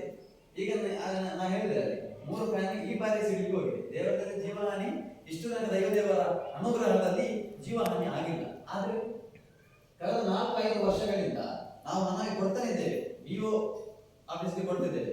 BO ಆಫೀಸ್ ಅಂತ ಹೇಳ್ತಾರೆ, ನಮ್ಮಲ್ಲಿ ಕಣ್ಣು ಕೊಡ್ಲಿಕ್ಕೆ ಆಗುದಿಲ್ಲ, ನೀವು DDP ಕಳಿಸಿ, DDP ಕಳಿಸಿ, ಅಲ್ಲಿ ಇನ್ಫ್ಲೂಯೆನ್ಸ್ ಮಾಡಿಸಿ, ಅಲ್ಲಿ DDP ಅವರಿಗೆ ಕಾಲ್ ಮಾಡಿ ಹೇಳ್ತೇವೆ, ಏನಾದ್ರು ಮಾಡಿ 25,000 ಏನೋ ಇದೆ ಅದಕ್ಕೆ ಆಂಟನ ಸಿಡಿಲ್ ಇರೋದಕ್ಕ ಕಳಿಸಿ ಅಂತ. ಅದಕ್ಕೆ ಅವ್ರು ಹೇಳ್ತಾರೆ, ಇಲ್ಲಿ ಇಲ್ಲ, ನೀವು ಜನಪ್ರತಿನಿಧಿ ನೀವು ಇಲ್ಲಿ ಗ್ರಾಮ ಪಂಚಾಯತ್, ಜಿಲ್ಲಾ ಪಂಚಾಯತ್, ಈಗ ತಾಲೂಕು ಪಂಚಾಯತ್, ಜಿಲ್ಲಾ ಪಂಚಾಯತ್ ಚುನಾವಣೆ ಆಗಿದೆ. ಹಾಗಾಗಿ ಅದು ನಮಗೆ ಯಾರ ಹತ್ರ ಮಾತಾಡೋದು ಗೊತ್ತಾಗ್ತದೆ. ಲೆಟರ್ ಬರೆದು ಮಾತಾಡಿ ಸಾಕಾಗೋಗಿದೆ. ಹಾಗಾಗಿ ಇದು ನಮ್ಮ ಪ್ರಥಮ ಆದ್ಯತೆ. ದಯವಿಟ್ಟು ನಾವು ಇದನ್ನು ಸೇರಿಸಿಕೊಳ್ಬೇಕು. ಸಿಡಿಲ್ ನಿರೋಧ 25,000 ರೂಪಾಯಿ ಇರ್ಬೋದು ಅದಕ್ಕೆ. ಹಾಗಾಗಿ ನಾವೇನಂದ್ರೆ ಮಾಡಬಾರದು ಅಂತಲ್ಲ, ನಮಗೆ ಮಾಡ್ಬೋದಿಲ್ಲ. ಅಲ್ಲಿ ಒಟ್ಟು ನಾವು ಎಷ್ಟು ವ್ಯವಸ್ಥೆ ಮಾಡಬಹುದು ಅಂತ ನಮಗೆ ಒಮ್ಮೆ ಟೆನ್ಷನ್ ಆಗಿದೆ. ಹಾಗಾಗಿ ನಾವು ಒಟ್ಟು ಒಂದು ಗೆಸ್ಟ್ ಟೀಚರ್ ನೋಡ್ಕೊಳ್ತೇವೆ, ಒಂದು ಸಾರಿಗೆ ವ್ಯವಸ್ಥೆ ನೋಡ್ಕೊಳ್ತೇವೆ, ಮತ್ತೆ ಪ್ರತಿ ವರ್ಷ ನಾವು ಇಲ್ಲಿಯ ಮಕ್ಕಳಿಗೆ ಉಚಿತ ಪುಸ್ತಕ ಕೊಡ್ತೇವೆ. ಯಾರಿಂದ ಕೂಡ ನಾವು ಇದು ಸರ್ಕಾರದಿಂದ ನಾವು ಪಠ್ಯ ಪುಸ್ತಕ ತಗೋಬಹುದು. ಆದ್ರೆ ಬರೆಯುವ ಮಕ್ಕಳು ಉಚಿತವಾಗಿ ನಾವು ಇಲ್ಲಿ ಎಲ್ಲ ಮಕ್ಕಳಿಗೆ ನಾವು ಕೊಡ್ತಿದ್ದೇವೆ. ಮತ್ತೆ ಬೇರೆ ಬೇರೆ ಕಾರ್ಯಕ್ರಮಗಳನ್ನು ಈಗ ವಾರ್ಷಿಕೋತ್ಸವ ಮಾಡಲಿಕ್ಕೆ ಸ್ವಲ್ಪ ಕಷ್ಟ ಇದೆ. ಯಾಕಂದ್ರೆ 36 ಮಕ್ಕಳು, 36 ಒಂದು 20 ಪೇರೆಂಟ್ಸ್ ಅನ್ನು ನಾವು ಯಾವ ರೀತಿ ವಾರ್ಷಿಕೋತ್ಸವ ಮಾಡ್ಬೋದು? ಮೊಸರು ಹುಡುಗಿ ನಮ್ಮ ಅವಧಿಯಲ್ಲಿ ನಾವು ಏನು ಮೊಸರು ಹುಡುಗಿ ಮಾಡ್ತೇವೆ, ಅದರಲ್ಲಿ ಪ್ರತಿ ವರ್ಷ ಇಲ್ಲಿನ ಮಕ್ಕಳಿಗೆ ಅವಕಾಶ ಕೊಟ್ಟು ಅಲ್ಲಿಂದ ಸ್ವಲ್ಪ ಇಲ್ಲಿ ಅನುದಾನ ಕೊಟ್ಟು ಏನೋ ಒಂದು ಸರ್ಕಸ್ ಮಾಡ್ತಿದ್ದೇವೆ. ಆದ್ರೆ ಇಲಾಖೆಯಿಂದ ನಮಗೆ ನೀರಸವಾದ ಪ್ರತಿಕ್ರಿಯೆ ಪ್ರತಿ ವರ್ಷ ಕೂಡ. ಪ್ರತಿ ನಾವು ಏನಾದ್ರು ಹೇಳಿದ್ರೆ ಅವ್ರು ಇದನ್ನು ಮಾಡ್ಬೋದು, ನೀವು ಏನಾದ್ರು ಮಾಡ್ಬೇಕು. ಗ್ರಾಮಸ್ಥರು ಎಷ್ಟು ಮಾಡ್ಬೋದು? 90% ಇಲ್ಲಿನ ಗ್ರಾಮಸ್ಥರು ತಮ್ಮ ಮಕ್ಕಳನ್ನು ಹೊರಗೆ ಕಳಿಸಿದ್ದಾರೆ. ಇಲ್ಲಿ ಯಾರು ಬಂದಿದ್ದಾರೆ ಇವರು ಮಾತ್ರ ನಮ್ಮ ಶಾಲೆಯ ಆಸ್ತಿ. ಈಗ ಇವರು ಮಾತ್ರ ನಂಬಿಕೆಯ ಮೇಲೆ ಕಳಿಸಿದ್ದಾರೆ. ಅವರೊಂದು ವೇಳೆ ಆಕರ್ಷಣೆಗೊಂಡು ಎಂಗ್ಲ ಜಾಲದ ಕೈತಾರ ಮಟ್ಟ ಬಸ್ ಬರ್ಕೊಂಡು, ಎಂಗ್ಲ ಜಾಲದ ಕೈತಾರ ಮಟ್ಟ ರಿಕ್ಷಾ ಬರ್ಕೊಂಡು, ಎಂಗಲ್ದಾಗಿ ಮಕ್ಕಳ ಶಾಲೆ ಎಡಪಡೋಣ ಅಂತ ಒಮ್ಮೆ ಯೋಚನೆ ಮಾಡಿದ್ರೆ ಶಾಲೆ ಮುಚ್ಚೋದು. ಆ ರೀತಿ. ಹಾಗಾಗಿ ನಾವು ಕಳೆದ ಬಾರಿ ನೀವು ಅಂತ ಹೇಳಿದ್ರೆ ನೀವು ಬಂದು ಸರ್ ಹೀಗೆ ನಮ್ಮೊಂದು LKG UKG ಮಾಡಬೇಕು ಅಂತ ಆಸೆ ಉಂಟು, ಹಾಗಾದ್ರೂ ಕೂಡ ಮಕ್ಕಳನ್ನು ಉಳಿಸಿಕೊಳ್ಳುವ ಅಂತ ಯಾವ ರೀತಿ ಇದನ್ನು ನಾವು ಯೋಚನೆ ಮಾಡ್ಬೋದು? ಅಂದ್ರೆ ನಮ್ಗೊಂದು ಸರ್ಕಾರದಿಂದ ಏನು ಬರುವುದಿಲ್ಲ ಆರಂಭಿಕವಾಗಿ, ನಂತರ ಬರುತ್ತೆ. ಆರಂಭಿಕವಾಗಿ ಏನು ಬರುವುದಿಲ್ಲ. ಯಾವ ರೀತಿ ನಾವು ಸಜೆಷನ್ ಹೇಳಿದ್ವಿ BO ಮಾತಿಗೆ ನೀವು ಅದಕ್ಕೆಲ್ಲ ಯೋಚನೆ ಮಾಡಬೇಡಿ, ನೀವು ಅದೆಲ್ಲ ಮಾಡ್ಲಿಕ್ಕೆ ಹೋಗ್ಬೇಡಿ. ನೀವು ಮಕ್ಕಳ ಸಂಖ್ಯೆ ಹೇಗೆ ಮಕ್ಕಳ ಸಂಖ್ಯೆ ಜಾಸ್ತಿ ಮಾಡ್ತಾರೆ? ಮಕ್ಕಳ ಸಂಖ್ಯೆ ಜಾಸ್ತಿ ಅಂದ್ರೆ ನಮಗೆ ಇಲಾಖೆಯಿಂದ ಪೂರಕವಾದಂತಹ ಸಹಕಾರ ಸಿಕ್ಕರೆ 100% ನಾವು ಮಕ್ಕಳ ಸಂಖ್ಯೆ ಮಾಡೇ ಮಾಡ್ತೇವೆ. LKG UKG ಅನ್ನೋದು ಈಗ ಮಕ್ಕಳ ಎಷ್ಟು ಉಪಕಾರಿ ಉಪಯೋಗ ಅನ್ನೋದಕ್ಕಿಂತಲೂ ಪೇರೆಂಟ್ಸ್ ಅಲ್ಲಿ ಒಂದು ಭ್ರಮೆ ಇದೆ. LKG UKG 3-4 ವರ್ಷ ಆದ ಕೂಡಲೇ ಶಾಲೆ ನಿಜವಾಗಿ ಕೇಂದ್ರ ಸರ್ಕಾರ NEP ಇಂದ ತಂದಿದೆ. 6 ವರ್ಷದ ಒಳಗಿನ ಮಕ್ಕಳನ್ನು ಶಾಲೆಗೆ ಕಳಿಸಬಾರದು, ಅಂದ್ರೆ ಒತ್ತಡ ಹಾಕಬಾರದು ಅಂತ. ಎಳೆ ವಯಸ್ಸಲ್ಲಿ ಮಕ್ಕಳಿಗೆ 3 ನರ್ಸರಿ ಅಂತ 2 ವರ್ಷ ಕಲಿಸ್ತಾರೆ, ನರ್ಸರಿ ಸ್ಕೂಲ್. 3 ವರ್ಷದಲ್ಲಿ 4 ವರ್ಷದಲ್ಲಿ LKG ಅಂತ. ಅಷ್ಟು ಸಣ್ಣ ವಯಸ್ಸಲ್ಲಿ ಮಕ್ಕಳಿಗೆ ಹೊರೆ ಕೊಡಬಾರದು, ಶಿಕ್ಷಣದ ಒತ್ತಡ ಹಾಕಬಾರದು ಅಂತ ಒಂದು ಕೇಂದ್ರ ಸರ್ಕಾರ ಒಳ್ಳೆಯ ಒಂದು ಯೋಜನೆ ಜಾರಿ ತಂದಿದೆ. ಆದ್ರೆ ಅನಿವಾರ್ಯತೆಯನ್ನು ಕೂಡಿದೆ. ಯಾಕಂದ್ರೆ ಸ್ಪರ್ಧಾತ್ಮಕ ಯುಗ.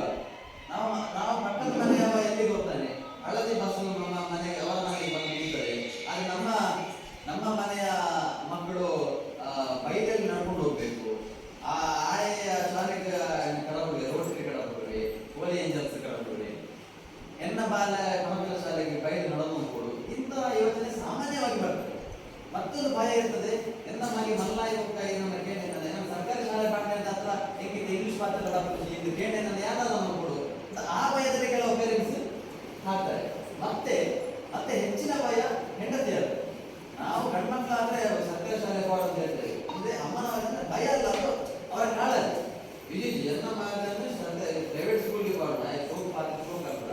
ತಪ್ಪಲ್ಲ. ಆದ್ರೆ ತುಂಬಾ ಮಂದಿ ವಿದ್ಯಾರ್ಥಿಗಳು ಇಲ್ಲಿ ಬಂದು ಉತ್ತಮ ಅಂಕ ಪಡೆದಿದ್ದಾರೆ ಅನ್ನೋದಾದ್ರೆ, ಪ್ರೈವೇಟ್ ಶಾಲೆಯ ಮಕ್ಕಳು ಪ್ರೈವೇಟ್ ಶಾಲೆಯಲ್ಲಿ LKG ಇಂದ ಕಲಿತು 10ನೇ ತರಗತಿಯಲ್ಲಿ ಫೇಲ್ ಆಗಿದ್ದಾರೆ ಅಂತಾದ್ರೆ ನಾವು ಸರ್ಕಾರಿ ಶಾಲೆಯ ಗುಣಮಟ್ಟ ಯಾವ ರೀತಿ ಇದೆ ಅಂತ ನಾವು ಯೋಚನೆ ಮಾಡಬೇಕು. ಹಾಗಾಗಿ ನಾವು ಹೇಳುದು ಎಲ್ಲಾ ಶಾಲೆ ಒಂದೇ ರೀತಿ ಇರುವುದಿಲ್ಲ. ಎಲ್ಲಾ ಶಾಲೆಯನ್ನು ಒಂದೇ ತರಗತಿಯಲ್ಲಿ ಹಾಕಿಕೊಳ್ಳಿಕ್ಕೂ ಆಗುದಿಲ್ಲ. ಎಲ್ಲಾ ಸರ್ಕಾರಿ ಶಾಲೆಗಳು ತುಂಬಾ ಅದ್ಭುತವಾಗಿದೆ ಅಂತ ಹೇಳಲಿಕ್ಕೂ ಆಗುದಿಲ್ಲ, ಕಳಕ ಗುಣಮಟ್ಟ ಅಂತ ಹೇಳಲಿಕ್ಕೂ ಆಗುದಿಲ್ಲ. ಆ ಶಾಲೆಗೆ 4 ಪಿಲ್ಲರ್ ಅಂತ ನಾವು ಪ್ರತಿ ಬಾರಿ ಹೇಳ್ತೇವೆ. ಒಂದು ಜನಪ್ರತಿನಿಧಿಗಳು ಶಾಲೆಗೆ ಎಷ್ಟು ಅನುದಾನ ತಂದು ಹಾಕ್ತಾರೆ ಅಂತ, ಒಂದು ಶಿಕ್ಷಕರು ಯಾವ ರೀತಿ ಕಲಿಸ್ತಾರೆ ಅಂತ, ಒಂದು SDMC ಶಾಲೆಯನ್ನು ಯಾವ ರೀತಿ ನಡೆದುಕೊಂಡು ಹೋಗ್ತಾರೆ ಅಂತ, ಒಂದು ಹಳೆ ವಿದ್ಯಾರ್ಥಿ ಸಂಘ. ಒಟ್ಟು ಇದೆಲ್ಲ ಪೂರಕವಾಗಿ ಹಳೆ ವಿದ್ಯಾರ್ಥಿ ಸಂಘ ಯಾವ ರೀತಿ ಬೆನ್ನೆಲುಬಾಗಿ ಶಾಲೆಗೆ ನಿಂತಿದೆ ಅಂತ. ದೇವರ ದಯದಲ್ಲಿ ಈ 4 ಪಿಲ್ಲರ್ಗಳು ಈ ಶಾಲೆಯಲ್ಲಿ ಗಟ್ಟಿಯಾಗಿ ನಿಂತಿದೆ. ಆದ್ರೆ ಮೇಲಿಂದ ಬರುವಂತ ಸ್ವಲ್ಪ ನಮಗೆ ಶಿಕ್ಷಣದ ವಿಷಯದಲ್ಲಿ ಕೆಲವೊಂದು ಈಗ ನಾನು ಹೇಳಿದೆ ಸಿವಿಲು ಅಂತ ಸ್ವಲ್ಪ ಸಜೆಷನ್ ಕೇಳುತ್ತಿದ್ರೆ ನಮ್ಗೆ ಯಾವುದೇ ಭಯ ಇಲ್ಲ. ಆದ್ರೆ ಮುಂದಿನ ದಿನಗಳಲ್ಲಿ ಮಕ್ಕಳ ಸಂಖ್ಯೆಯನ್ನು ಈ ಶಾಲೆಯಲ್ಲಿ ಯಾವ ರೀತಿ ಹೆಚ್ಚು ಮಾಡಿಕೊಳ್ಬೇಕು, LKG UKG ಮಾಡಬೇಕಾ? ನಾವು ನಮ್ಮ ಶಾಸಕರು ನಿಜವಾಗಿ ನಾವು ಶಾಲೆಗೆ ಅಥವಾ ಊರಿಗೆ ಬೇಕಾದಂತ ಅನುದಾನ ಕೊಟ್ಟಿದ್ದಾರೆ. ಸಂಸದರು ಬೇಕಾದ ಗ್ರಾಮ ಪಂಚಾಯತ್, ಜಿಲ್ಲಾ ಪಂಚಾಯತ್ ಬೇಕಾದಷ್ಟು ಅನುದಾನ ಬಂದಿದೆ. ವಿವೇಕ ಕೊಡಲಿಂದ ಬಂದಿದೆ. ಯಾಕಾಗಿ ಬಂದದ್ದು? ನಾವು ಪ್ರಿಕಾಷನ್ಸ್ ಇಟ್ಟಿರ್ತಾರೆ. LKG UKG ಆರಂಭ ಆಗೋದು ನಮ್ಗೆ ಅದು ಬೇಕು ಅಂತ ಕೊಟ್ಟು ಶಾಸಕರು ಇದು ಕೊಟ್ಟು ಕೆಲಸ ಮಾಡಿರ್ತಾರೆ. ಒಳ್ಳೆಯ ಕೊಠಡಿಯನ್ನು ಕೊಟ್ಟಿದ್ದಾರೆ. ಹೀಗಾಗಿ ಯಾಕಾಗಿ ಶಾಲೆಗೆ ರಂಗಮಂದಿರ ಬೇಕು ಅಂತ ಡೆಮಲಿಷ್ ಮಾಡಿದ್ವಿ. 50 ವರ್ಷ ಆಯ್ತು ಅಂತ ಡೆಮಲಿಷ್ ಮಾಡಿದ್ವಿ. 25 ವರ್ಷ 15-20 ವರ್ಷ ಆಯ್ತು. ಅದು ಹಾಡ್ತಾ ಇತ್ತು, ಡೆಮಲಿಷ್ ಮಾಡಿದ್ವಿ.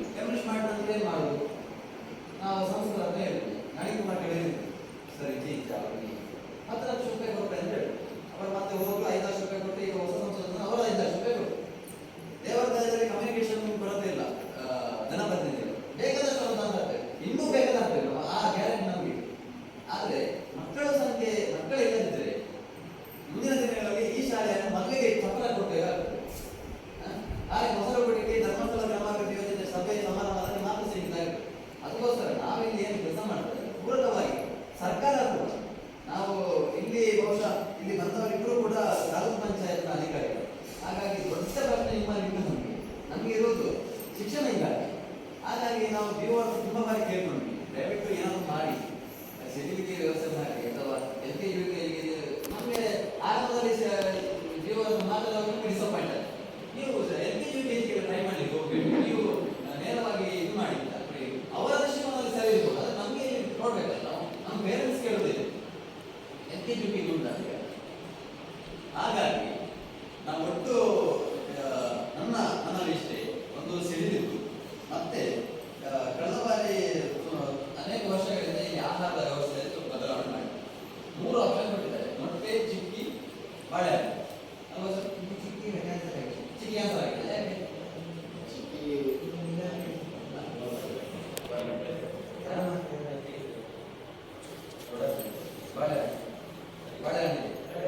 ನನ್ನ ಪ್ರಶ್ನೆ ಏನಂದ್ರೆ, ಯಾವುದು ಮಕ್ಕಳಿಗೆ ಆರೋಗ್ಯಕರವಾಗಿ ಸಿಗ್ತದೆ?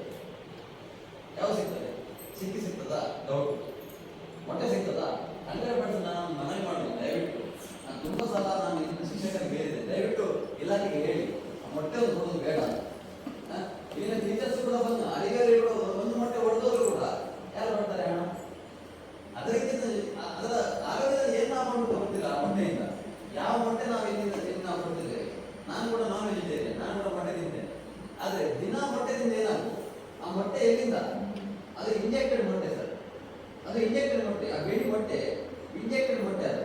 ಅದು ಕೋಳಿಗೆ ಇಂಜೆಕ್ಷನ್ ಕೊಟ್ಟು 20 ದಿನದಲ್ಲಿ ಮೊಟ್ಟೆ ಬರೆಸುವಂತಹ ಒಂದು ಸಾಧನ. ಅದು ಮಕ್ಕಳಿಗೆ ಯಾವ ರೀತಿಯಾದ ಇಂಪ್ಯಾಕ್ಟ್ ಆಗುತ್ತೆ ಅದನ್ನು ನಾವು ಸರ್ಕಾರ ಕೇಳಿದ್ರೆ, ಇಲ್ಲ ನೀವು ಮೊಟ್ಟೆಯೇ ಕೊಡಬೇಕು ಅಂತ ಅಲ್ವಾ ಸರ್? ಇಲಾಖೆ ಹೇಳಿದ್ದಾರೆ.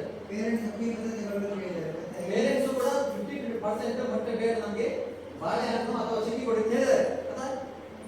ಆದ್ರೂ ಕೂಡ ಇಲ್ಲ ನೀವು ಮೊಟ್ಟೆಯೇ ಕೊಡಬೇಕು ಅಂತ ಹೇಳಿದ್ದಾರೆ. ಆ ಹಠ ಯಾಕೆ ಸರ್ಕಾರಕ್ಕೆ, ಯಾಕೆ ಅಥವಾ ಇಲಾಖೆ ಯಾಕೆ ಅಂತ ಗೊತ್ತಿಲ್ಲ. ಯಾಕಂದ್ರೆ ದಯವಿಟ್ಟು ನಾನು ಮನವಿ ಮಾಡ್ಕೊಳ್ಳೋದು, ಕಂಪಲ್ಸರಿ ಯಾವುದನ್ನು ಮಾಡ್ಕೊಳ್ಬೇಕು. ಮತ್ತೆ ಜಾತಿ ತಾರತಮ್ಯ ಇಲ್ಲ. ಯಾಕಂದ್ರೆ ಮೊಟ್ಟೆ ತಿನ್ನದ ವಿದ್ಯಾರ್ಥಿಗಳು ಬಹುಶಃ ಜಾತಿಯಾಗಿಲ್ಲ ಅಂತ ಅನ್ಸುತ್ತೆ ನನಗೆ. ಅದೇ ಜೈನ್ಸ್, ಬ್ರಾಹ್ಮಿನ್ಸ್ ಅಂತ ಲಿಂಗಾಯತ ಅಂತದ್ದೇನು ಸಮಸ್ಯೆ ಇಲ್ಲ, ಆ ಸಮಸ್ಯೆ ಇಲ್ಲ. ಆದ್ರೆ ಇಲ್ಲಿ ಆಹಾರದ್ದು ಆರೋಗ್ಯದ ಅದಕ್ಕೆಲ್ಲ ಆ್ಯಡ್ ಮಾಡ್ಕೊಂಡು ಅವೇ ಹೇಳುದು ಏನೋ 1,000 ಕೋಟಿ 2,000 ಕೋಟಿ ಅಲ್ಲ. ಈಗ ಮೊಟ್ಟೆ ಆರೋಗ್ಯಕ್ಕೆ ಒಳ್ಳೆಯದೇ, ನಾನು ಕೆಟ್ಟದ್ದು ಅಂತ ಹೇಳುದಿಲ್ಲ. ಮೊಟ್ಟೆಯಲ್ಲಿ ಕಲರ್ ಬರುತ್ತೆ, ಹಳದಿ ಕಲರ್ ಬರುತ್ತೆ. ಆ ಹಳದಿ ಕಲರ್ ನಮ್ಮ ಮನೆಯ ಸಾಕು ಕೋಳಿ ಯಾವ ಮೊಟ್ಟೆ ಇರುತ್ತೆ ಮತ್ತೆ ಫಾರ್ಮ್ ಕೋಳಿ ಯಾವ ಸಾಮಾನ್ಯವಾಗಿ ಮೊಟ್ಟೆ ಇರುತ್ತೆ, ಅದು ಜೆನ್ಯೂನ್ ಆಗಿ ಸಿಗುವಂತ ಮೊಟ್ಟೆ ಆಗಿರ್ಬೋದು. ಆದ್ರೆ ಇದೆಲ್ಲ ವೈಟ್ ಮೊಟ್ಟೆ ಬರುತ್ತಲ್ಲ, ಅದು ನಮ್ಮ ಮನೆಯಲ್ಲಿ ವಾರಕ್ಕೊಮ್ಮೆ ಪದಾರ್ಥ ಮಾಡಲಿಕ್ಕೆ ಮಾತ್ರ ಅದನ್ನು ಉಪಯೋಗಿಸಿದ್ರೆ ಒಳ್ಳೆಯದು. ಡೈಲಿ ಮಕ್ಕಳಿಗೆ ಡೈಲಿ ಕೊಡ್ತಾರೆ ಮೊಟ್ಟೆ. 6 ದಿನ ಮೊಟ್ಟೆ. 6 ದಿನವೂ ಇಂಜೆಕ್ಟ್ ಮಾಡಿದ ಮೊಟ್ಟೆಯನ್ನು ಮಕ್ಕಳಿಗೆ ಕೊಟ್ಟರೆ ಏನಾಗ್ಬೋದು ಅಂತ ನಾನು ಇದನ್ನು ಪ್ರತಿ ಬಾರಿ ನಾನು ಶಿಕ್ಷಕರ ಮೂಲಕ ಇಲಾಖೆಗೆ ತಿಳಿಸುವ ಪ್ರಯತ್ನ ಮಾಡ್ತೇನೆ. ಅದು ಇಷ್ಟವರೆಗೆ ಮಠ ಮಕ್ಕಳಿಗೆ ಮೊಟ್ಟೆಯನ್ನು ಕೊಡಬೇಕು, ಅದೇ ಹುಟ್ಟು ವ್ಯವಸ್ಥೆ ಬಾಳೆಹಣ್ಣು ಕೊಡಿಯಲ್ಲ ಅಂತ ಹೇಳಿದ್ರು ಕೂಡ ಕೇಳುವುದಿಲ್ಲ. ಹಾಗಾಗಿ ಇದನ್ನು ದಯವಿಟ್ಟು ತಾವೆಲ್ಲ ಒಂದು ಶಿಕ್ಷಣ ಇಲಾಖೆಗೆ ಗಮನ ತಂದು ಬದಲಾವಣೆ ತಂದರೆ ಒಳ್ಳೆಯದು ಅಂತ ನನ್ನ ಅನಿಸಿಕೆ. ನಂತರ ಅಡುಗೆದ್ದು ಒಂದು ಒಳ್ಳೆಯದೊಂದು ಸಮಸ್ಯೆ ಆಗ್ತದೆ. ಇಲ್ಲಿ ಇರಲ್ಲ, ದಯವಿಟ್ಟು ಇಲ್ಲಿ ಈ ಪೇಪರಲ್ಲಿ ನಾನು ನೋಡಿದ್ದೇನೆ, ಜಾತಿಯ ಕಾರಣಕ್ಕಾಗಿ 21 ಮಕ್ಕಳು ಶಾಲೆ ಬಿಟ್ಟು ಅಂತ. ಈ ಕೆಲವೊಂದು ರೂಮಲ್ಲಿ ಹೇಗೆ ಇರ್ತದೆ ಅಂದರೆ, ಅದು ಪರಿಶಿಷ್ಟ ಅಂದರೆ ದಲಿತ ಮಹಿಳೆಯರು ಅಡಿಗೆ ಮಾಡ್ತಿದ್ರು. ಹಾಗಾಗಿ 21 ಮಕ್ಕಳು ಶಾಲೆ ಬಿಟ್ಟು ಒಂದು ಪೇಪರಲ್ಲಿ ಬಂತು. ಅದರ ಅಸಲಿ ಇದೊಂದು ಕ್ರಾಸ್ ಚೆಕ್ ಮಾಡಿ ಹೋಗುವಾಗ ಅಲ್ಲಿ ಅಡಿಗೆಯ ಸಮಸ್ಯೆ ಅಲ್ಲ, ಅಲ್ಲಿ ಶಿಕ್ಷಕರ ಸಮಸ್ಯೆ. ಶಿಕ್ಷಕರ ಸಮಸ್ಯೆಯಿಂದಾಗಿ 21 ಮಕ್ಕಳು ಶಾಲೆ ಬಿಟ್ಟರು. ಈ ಶಿಕ್ಷಕರು ಏನು ಮಾಡಿದ್ರು, ಅವ್ರು ಇನ್ನೂ ಶಾಲೆ SC/ST ಅಡಿಗೆ ಮಾಡ್ಕೊಂಡು ಅವೇ ಕಾಲು ಬಿಡುತ್ತ ಅಡಿಗೆ ಮೇಲೆ ಹಾಕಿದ್ರು, ಅಂದರೆ ಪೇರೆಂಟ್ಸ್ ಮೇಲೆ ಹಾಕಿದ್ರು. ಆ ಪೇರೆಂಟ್ಸ್ 5-6 ವರ್ಷಗಳಿಂದ ಅಡಿಗೆ ಅವರು ಅದೇ ದಲಿತ ಮಹಿಳೆಯರು 5-6 ವರ್ಷಗಳಿಂದ ಅಲ್ಲಿ ಅಡಿಗೆ ಮಾಡ್ತಿದ್ದಾರೆ. 5-6 ವರ್ಷ ಬರದ ಸಮಸ್ಯೆ ಏಕಾಏಕಿ ಬಂತು. ನಾನು ಇಲ್ಲಿ ಯಾಕೆ ಅದನ್ನು ಹೇಳ್ತಿದ್ದೇನೆ ಅಂದರೆ, ಕೆಲವೊಂದು ವಿಷಯಗಳು ಕೆಲವೊಂದು ಇದರಲ್ಲಿ ಬೇರೆ ಬೇರೆ ವ್ಯೂಹದಲ್ಲಿ ನಮಗೆ ಯಾವುದೋ ಒಂದು ಕಂಪ್ಲೇಂಟ್ ಬಂದಿರ್ಬೋದು. ಶಿಕ್ಷಕರ ವಿರುದ್ಧ ಬರ್ಬೋದು, ಟೀಚರ್ಸ್ ವಿರುದ್ಧ ಬರ್ಬೋದು, ಅಥವಾ ರಿಕ್ಷಾದ ಕರ್ಕೊಂಡು ಹೋಗುವಾಗ ಒಂದೊಂದು ಏನೋ ಸಮಸ್ಯೆ ಬರ್ಬೋದು. ನಾವು ದಯವಿಟ್ಟು ಇದನ್ನು ಕ್ರಾಸ್ ಚೆಕ್ ಮಾಡುವ, ಇಲ್ಲಿ ಸಮಸ್ಯೆ ಏನು ಅಂತ. ನಾವು ಇವಾಗ ಕೇಳಿದ್ವಿ, ಇವತ್ತು ನಿಮ್ಮ ಮನೇಲಿ ಯಾಕೆ ಬಂದು ನಾವು ಸರ್ ಫಸ್ಟಿಗೆ ಮಾತಾಡುವಾಗ ನಾನು ಹೇಳಿದೆ, ಇದನ್ನು ಕೇಳಲಿಕ್ಕೆ ನಮ್ಮವ್ರು ಬರಬೇಕಿತ್ತ ಅಂತ ಅಂದ್ಕೊಂಡೆ. ಸಾರಿ ಸರ್, ಅಂದರೆ ನಾನು ಹೇಳಿದ್ದು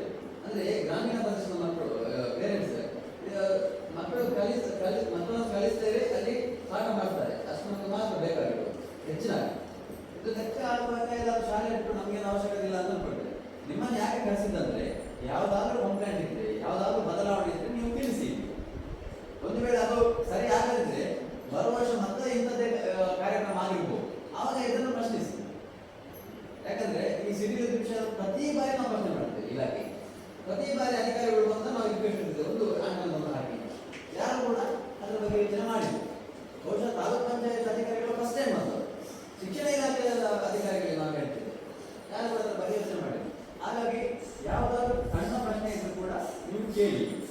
ಅದರ ಹೊರತಾಗಿ ನಾವು ಟೀಚರ್ಸ್ ಅನ್ನು ಮಾತ್ರ ಬ್ಲೇಮ್ ಮಾಡ್ತೇವೆ ಅನೇಕ ಬಾರಿ. ಟೀಚರ್ ಹಾಕಿದ್ರೆ ಟೀಚರ್ ಒಂದು ಮಂತ್ರಿ ನೆಜ ಬಂದರೆ ನಾವು ಬೆಟ್ಟದಲ್ಲಿ ಕೈ ಸ್ವಲ್ಪ ಒಂದು ಕೂಡ ಈ ಕಂಪ್ಲೇಂಟ್ ಬರ್ತದೆ, ಹಾಗೆಲ್ಲ ಮಾಡಲಿಕ್ಕೆ ಹೋಗ್ಬೇಕು. ಅದು ದೊಡ್ಡದಾಗಿ ಏನೋ ಋಣ ಆಗಿದೆಯಾ, ಅದು ಏನಾದರೂ ಇಂಜುರಿ ಆಗಿದೆ, ಅದನ್ನು ದಯವಿಟ್ಟು ಪ್ರಶ್ನೆ ಮಾಡಿ. ಅದು ಬೇಕಾದಷ್ಟು ರವಿಯಣ್ಣಿದ್ದಾರೆ, ಎಚ್.ಎಂ ಇದ್ದಾರೆ, ಮುನಿಯಣ್ಣಿದ್ದಾರೆ, ಹರೀಶಣ್ಣ ಎಲ್ಲರ ಬೇಕು ಈಗ ಹಾಕಿದ್ದಾರೆ, ಇನ್ನು ಬೆಟ್ಟ ಹಾಕಿದಂತೆ ಅದು ಹೊರತಾಗಿ ಸಣ್ಣ ಪುಟ್ಟ ಕಂಪ್ಲೇಂಟ್ ಅನ್ನು ದಯವಿಟ್ಟು ಮಕ್ಕಳಲ್ಲಿ ಕೇಳಬೇಡಿ. ಯಾಕೆಂದ್ರೆ ಒಮ್ಮೆ ಅಭ್ಯಾಸ ಆದರೆ ಒಂದು ಮಗು ಇದ್ದು ಒಮ್ಮೆ ಅಭ್ಯಾಸ ಆದರೆ ಕಂಪ್ಲೇಂಟ್ ಮಾಡ್ತಾರೆ, ಆ ಮಗುವನ್ನು ಬಿಟ್ಬಿಡ್ತಾರೆ. ಚೂರು ಬಣ್ಣ ನನ್ನ ಇಲ್ಲ ಕಂಪ್ಲೇಂಟ್, ಆಗ ಆ ಮಗುವಿಗೆ ಲಾಸ್. ಅದನ್ನು ದಯವಿಟ್ಟು ಎಲ್ಲ ಪೇರೆಂಟ್ಸ್ ಅರ್ಥ ಮಾಡ್ತಾರೆ. ಹಾಗಾಗಿ ಅದು ಕಂಪ್ಲೇಂಟ್ ಅಲ್ಲ. ಉಳಿದದ್ದು ಯಾವುದಾದ್ರು ಅವನಿಗೆ ಸರಿ ಯಾವುದು ಬರೀಲಿಕ್ಕೆ ಬರಲಿಲ್ವಾ, ಸರಿಯಾಗಿ ಮಾತಾಡಲಿಕ್ಕೆ ಬರಲಿಲ್ವಾ, ಗಣಿತ ಲೆಕ್ಕ ಮಾಡಲಿಕ್ಕೆ ಬರಲಿಲ್ಲ, ಅದನ್ನು ಆಯಾ ಟೀಚರ್ಸ್ಗೆ ಬಂದು ಕೇಳಿ, ಆ ಪ್ರಶ್ನೆಯನ್ನು ಕೇಳಿ ಟೀಚರ್ಸ್. ಇಂಥದ್ದು ಈ ಮಗುವಿಗೆ ಇನ್ನೊಂದು ಲೆಕ್ಕ ಮಾಡಲಿಕ್ಕೆ ಬರೋದಿಲ್ಲ, ಇಂಗ್ಲೀಷಲ್ಲಿ ಕರೀಲಿಕ್ಕೆ ಅವನ ಹೆಸರು ಕರೀಲಿಕ್ಕೆ ಬರೋದಿಲ್ಲ. ಆಶ್ಚರ್ಯ ನನಗೆ, ಅಡಿಯೂರು ಭಾರಿ ಒಳ್ಳೆಯ ಸ್ಕೂಲ್, ಯಾವುದು ಅಡಿಯೂರು ಹೈಸ್ಕೂಲ್, ಪ್ರೈಮರಿ ಗೊತ್ತಿಲ್ಲ, ಅಡಿಯೂರು ಹೈಸ್ಕೂಲ್ ಒಳ್ಳೆಯ ಸ್ಕೂಲ್. ಆದರೆ ಅನೇಕ ಮಂದಿ ಕನ್ನಡದಲ್ಲಿ ಫೇಲ್ ಆಗೋದು, ಅವರ ಹೆಸರೇ ಕನ್ನಡದಲ್ಲಿ ನೆಟ್ಟಾಗಿ ಬರಲಿಕ್ಕೆ ಬರೋದಿಲ್ಲ. ಅಂತಹ ವಿದ್ಯಾರ್ಥಿಗಳು ಎಲ್ಲಿಂದ ಬರೋದು? ಇಂಗ್ಲಿಷ್ ಮೀಡಿಯಂದ ಬರೋದು, LKG UKG ಇಂದ ಬರೋದು, ನೇರವಾಗಿ LKG UKG 1ರಿಂದ 7 ತನಕ ಇಂಗ್ಲಿಷ್ ಮೀಡಿಯಂ. ಅಲ್ಲಿ ಬಂದು ಕನ್ನಡದಲ್ಲಿ ಅವರ ಹೆಸರು ಬರಲಿಕ್ಕೆ ಬರೋದು. ಗುಣಮಟ್ಟ ನಾವು ಎಲ್ಲಿಂದ ಕೊಡ್ತೇವೆ ಮೂಲದಿಂದ, ಅದು ಇಂಪಾರ್ಟೆಂಟ್ ಆಗಿರುತ್ತೆ. ಹಾಗಾಗಿ ಈ ಶಾಲೆಯ ಎಜುಕೇಶನ್ ಗುಣಮಟ್ಟ, ಅಡುಗೆಯಲ್ಲಿ ಗುಣಮಟ್ಟ ಅಥವಾ ಮೂಲಭೂತ ಸೌಕರ್ಯದಲ್ಲಿ ಗುಣಮಟ್ಟ ಯಾವುದರಲ್ಲೂ ಕೊರತೆ ಇಲ್ಲ. ನಮಗೆ ಬೇಕಾದಂತಹ ಸಂದರ್ಭದಲ್ಲಿ ಇಲಾಖೆಯವರು ನಮಗೆ ಸಹಕರಿಸಿದ್ರೆ ಅದು ನಮಗೆ ಅಷ್ಟೇ ದೊಡ್ಡ ಸೌಭಾಗ್ಯ ಅಂತ ನಾವು ಅನ್ಕೊಳ್ತೇವೆ. ಮತ್ತೆ ಪೇರೆಂಟ್ಸ್ ಸ್ವಲ್ಪ ನಾವು ಕಳೆದ ಬಾರಿ ಮೀಟಿಂಗ್ ಅಲ್ಲಿ ಕೂಡ ಹೇಳಿದ್ದೇನೆ, ನಾನು ಈ ರಿಕ್ಷಾದ್ದು ಮತ್ತೆ ತುಂಬಾ ಮಂದಿ ಮಕ್ಕಳಿಗೆ ಪಾಪ ತುಂಬ ಬಡವರೆಲ್ಲ ಕಳಿಸ್ತಾರೆ. ಒಂದೊಂದು ಮನೆಯಿಂದ 2-3 ಸ್ಟೂಡೆಂಟ್ಸ್ ಬರ್ತಾರೆ. ವಿಪುಲವಾದಂತಹ ಅವಕಾಶ ಬೇರೆ ಬೇರೆ ಶಾಲೆಗಳಲ್ಲಿ ಉಂಟವರಿಗೆ. ಈಗ ಕಡಪಡುವ, ಈಗ ಬಸ್ ಕಡಪಡುವ, ಈಗ ರಿಕ್ಷಾ ಕಡಪಡುವ ಅಂತ ಹೇಳ್ತಾರೆ. ಆದರೆ ನಮಗೂ ಕೂಡ ಒಂದು ಮೂಲಭೂತ ಸೌಕರ್ಯಕ್ಕಾಗಿ ಸ್ವಲ್ಪ ಅನುದಾನ ಅವಶ್ಯಕತೆ ಇದೆ. ಯಾಕಂದ್ರೆ ಪೇರೆಂಟ್ಸ್ ಸ್ವಲ್ಪ ನಮ್ಮ ಜೊತೆ ಕೈ ಜೋಡಿಸಿದ್ರೆ ನಮಗೆ ಅದರ ಸ್ವಲ್ಪ ಮ್ಯಾನೇಜ್ ಮಾಡ್ಲಿಕ್ಕೆ ಆಗ್ಬೋದು ಅಂತ. ತುಂಬ ಮನೆ ಪೇರೆಂಟ್ಸ್ಗೆ ಆಗುದಿಲ್ಲ. ನಾನು ಕಳೆದ ಬಾರಿ ಕೂಡ ಹೇಳಿದೆ, ಯಾರು ನಿಮ್ಮ ಪಕ್ಕದ ಮನೆಯವರು ಯಾರು ಹಳೆ ವಿದ್ಯಾರ್ಥಿ ಇದ್ದಾರೆ, ಈ ಶಾಲೆಯಿಂದ ಹಳೆ ವಿದ್ಯಾರ್ಥಿ ಇದ್ದಾರೆ, ದಯವಿಟ್ಟು ಅವನು ಸ್ವಲ್ಪ ಹೇಳಿ. ಅವನು ಬ್ಯಾಂಗ್ಳೂರಲ್ಲೋ ಫಾರಿನಲ್ಲೋ ಅಥವಾ ಮುಂಬೈಯಲ್ಲೆಲ್ಲೋ ಕೆಲಸ ಮಾಡ್ಕೊಂಡಿದ್ದಾರೆ, ಅವನು ಸ್ವಲ್ಪ ಕೇಳಿ ಶಾಲೆದ ಈ ಕಾಲದ ಶಾಲೆ ಅದ ಚೂರು ದೂರ ಶಾಲೆದ ಅದನ್ನು ಕೊಡು ಅಂತ ಹೇಳಿ ದಯವಿಟ್ಟು. ಹಾಗಾಗಿ ನಮ್ಮ ಸುತ್ತಮುತ್ತಲಿನ ಪರಿಸರವನ್ನು ಸ್ವಲ್ಪ, ಯಾಕಂದ್ರೆ ತುಂಬ ಮಂದಿನ ಸಂಪರ್ಕ ಮಾಡಲಿಕ್ಕೆ ಸಾಧ್ಯ ಇಲ್ಲ. ಮತ್ತೆ ಒಬ್ಬೊಬ್ಬರ ಹತ್ರ 500 ರೂಪಾಯಿ 1,000 ರೂಪಾಯಿ ಕೇಳಿಕೊಂಡು ಇಲ್ಲಿ ಒಟ್ಟಿಗೆ ಮಾಡಿ ಹೊಸೊಂದು ಕೂಡ ಇಲ್ಲ. ಹಾಗಾಗಿ ಸ್ವಲ್ಪ ಯಾವ ಅನುದಾನ ಬಂದ್ರೆ ಆಗ ನೇರವಾಗಿ ಶಾಲೆಗೆ ಬಂದ್ರೆ ಸ್ವಲ್ಪ ಏನಾದರೂ ಕೆಲಸ ಮಾಡಿ. ನಾವು ಹುಟ್ಟುಹಬ್ಬ ಬಂದು ನಾವು ಮನೆಯಲ್ಲಿ ಪಾರ್ಟಿ ಮಾಡ್ತೇವೆ, ಆ ಹುಟ್ಟುಹಬ್ಬದ ನಿಮಿತ್ತ ಶಾಲೆಗೆ ಒಂದು ಏನಾದರೂ ಕೊಡುವಂತ ವ್ಯವಸ್ಥೆ ಮಾಡಿ. ನಮ್ಮ ಇಂದಿನ ಶಿಕ್ಷಕರು ಒಂದು ಒಳ್ಳೆ ಕೆಲಸ ಮಾಡಿದ್ದಾರೆ. ಮಕ್ಕಳ ಹುಟ್ಟುಹಬ್ಬ ದಿನ ಏನು ಜನ್ಮ ಸಲಕರಣೆ ನಿಧಿಯಿಂದ ಮಾಡಿದ್ದಾರೆ. ಮಕ್ಕಳ ಹತ್ರ ಹಣ ಇಷ್ಟು ಕೊಡ್ಲೇಬೇಕು ಅಂತಿಲ್ಲ, 1 ರೂಪಾಯಿ ಕೊಟ್ಟರು, 10 ರೂಪಾಯಿ ಕೊಟ್ಟರು, 50 ರೂಪಾಯಿ ಕೊಟ್ಟರು, ಅದನ್ನು ಜನ್ಮ ಸಲಕರಣೆ ನಿಧಿಯಿಂದ ಇದು ಮಾಡ್ತಾರೆ. ಅವರ ಮಕ್ಕಳಿಗೆ ಟೀಚರ್ಸ್ ಎಲ್ಲ ಸ್ಟೇಟಸ್ ಹಾಕ್ತಾರೆ, ಗ್ರೂಪ್ಗೆಲ್ಲ ಹಾಕ್ತಾರೆ. ಈ ಮಗು ಹುಟ್ಟುಹಬ್ಬವನ್ನು ಆಚರಿಸಿಕೊಂಡಿದೆ, ಜನ್ಮ ಸಲಕರಣೆ ನಿಧಿಯಿಂದ ಹಣ ಎಷ್ಟು ಹಣ ಅಂತ ಇಷ್ಟರವರೆಗೆ ಯಾವುದೇ ಹಣವನ್ನು ಪಬ್ಲಿಷ್ ಮಾಡಿ ಅದು ಮಾಡಬಾರದು. ಮಕ್ಕಳ ಮತ್ತೊಂದು ಮಗುವಿನ ಮೇಲೆ ಅದು ಪರಿಣಾಮ ಬೀರುತ್ತೆ. ಹಾಗಾಗಿ ನಾವು ಪೇರೆಂಟ್ಸ್, ಹಳೆ ವಿದ್ಯಾರ್ಥಿಗಳು ಒಂದಷ್ಟು ಮಂದಿ ಇರ್ತೇವೆ.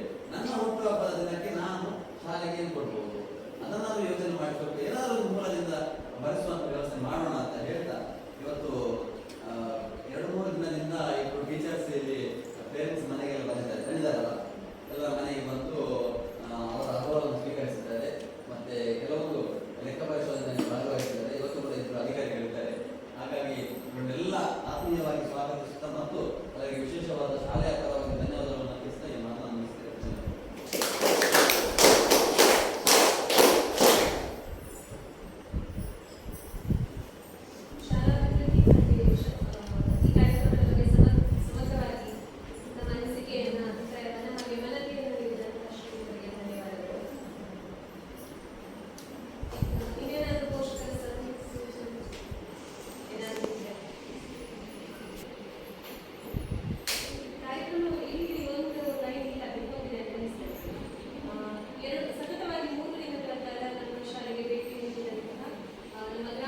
ಇರ್ಬೋದು ಬಲ್ಲ.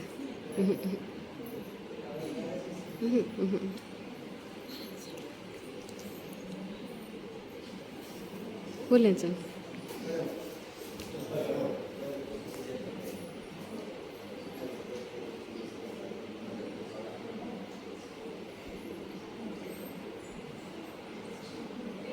ಎಲ್ಲಿ ಸಹ ನಾವು ಹೇಳುವುದಿಲ್ಲ ಸಾಮಾಜಿಕ ಪರಿಶೋಧನೆ ಮಾಡುವುದು ಮಾತ್ರ ಮಂಡನೆ ಮಾಡುವ ವರದಿಯನ್ನು. ಆದರೆ ಟೀಚರ್ ಒಂದು ಅವಕಾಶ ಕೊಟ್ಟರು.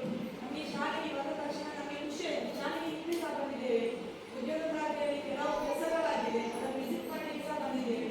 ಯಾವುದೇ ಇದೊಂದು ಯಾವುದೇ ಜಾಬ್ ದುರುಪಯೋಗ ಆಗ್ತಾ ಇದೆ ಅಂತ ನಾವು ಎಣಿಸುವುದಿಲ್ಲ. ನಿಮ್ಮ ಸಹಕಾರ, ಪೇರೆಂಟ್ಸ್ಗಳ, ಪಾಲಕರ, ಪೋಷಕರ ಎಲ್ಲರ ಸಹಕಾರ ಶಿಕ್ಷಕರಿಗೆ ಇದೆ. ನಾವು ಅದನ್ನು ಗಮನಿಸಿದ್ದೇವೆ. ಎಲ್ಲರ ಪೋಷಕರ ಹೇಳಿದಾಗ ಹೇಳಿದ್ರು, ಒಳ್ಳೆಯ ಶಿಕ್ಷಕರಿದ್ದಾರೆ ಶಾಲೆಯಲ್ಲಿ, ಒಳ್ಳೆಯ ವಿದ್ಯಾಭ್ಯಾಸ ಇದೆ, ಮಕ್ಕಳಿಗೆ ಯಾವುದೇ ಥರದ ತಾರತಮ್ಯ ಇಲ್ಲ, ಮಕ್ಕಳು ಒಳ್ಳೆಯ ರೀತಿಯಲ್ಲಿ ಶಾಲೆಗೆ ಹೋಗ್ತಾರೆ. ಹಾಗಾಗಿ ನಮಗೆ ಒಂದು ಈ ಶಾಲೆಗೆ ಒಂದು ಖುಷಿಯಾಗಿದೆ. ಒಂದು ಅವಕಾಶ ಕೊಟ್ಟ ಟೀಚರ್ಗೆ ಸಹ ನಾವು ವಂದನೆಯನ್ನು ಹೇಳ್ತಾ, ಈ ಶಾಲೆಯಲ್ಲಿ ತುಂಬಾ ಖುಷಿಯಾಗಿದೆ. ಯಾವುದೇ ಒಂದು ಬಿಸಿ ಊಟದಲ್ಲಿ ಸಹ ನಮಗೆ ಹೇಳಲಿಕ್ಕಿಲ್ಲ, ಒಳ್ಳೆಯ ಒಂದು ಬಿಸಿ ಊಟವನ್ನು ತಯಾರಿಸಿ ಅವರು ಮಕ್ಕಳಿಗೆ ಗೊತ್ತೊತ್ತಾಗಿ ಬಡಿಸ್ತಾರೆ. ಅವರು ಒಟ್ಟಾಗಿ ಕುಳಿತು ಊಟ ಮಾಡುವ ಒಂದು ಉತ್ತಮ ಅಂಶವನ್ನು ನಾವು ಸಹ ಗಮನಿಸಿದ್ದೇವೆ. ಮಾತಾಡಲಿಕ್ಕೆ ಅವಕಾಶ ಮಾಡಿಕೊಟ್ಟ ಟೀಚರ್ಗೆ ವಂದನೆ.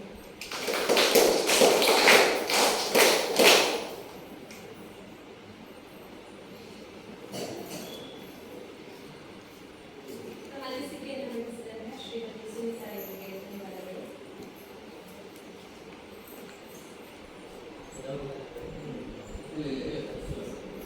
ಈಗ ಗ್ರಾಮ ಸಭಾಧ್ಯಕ್ಷರು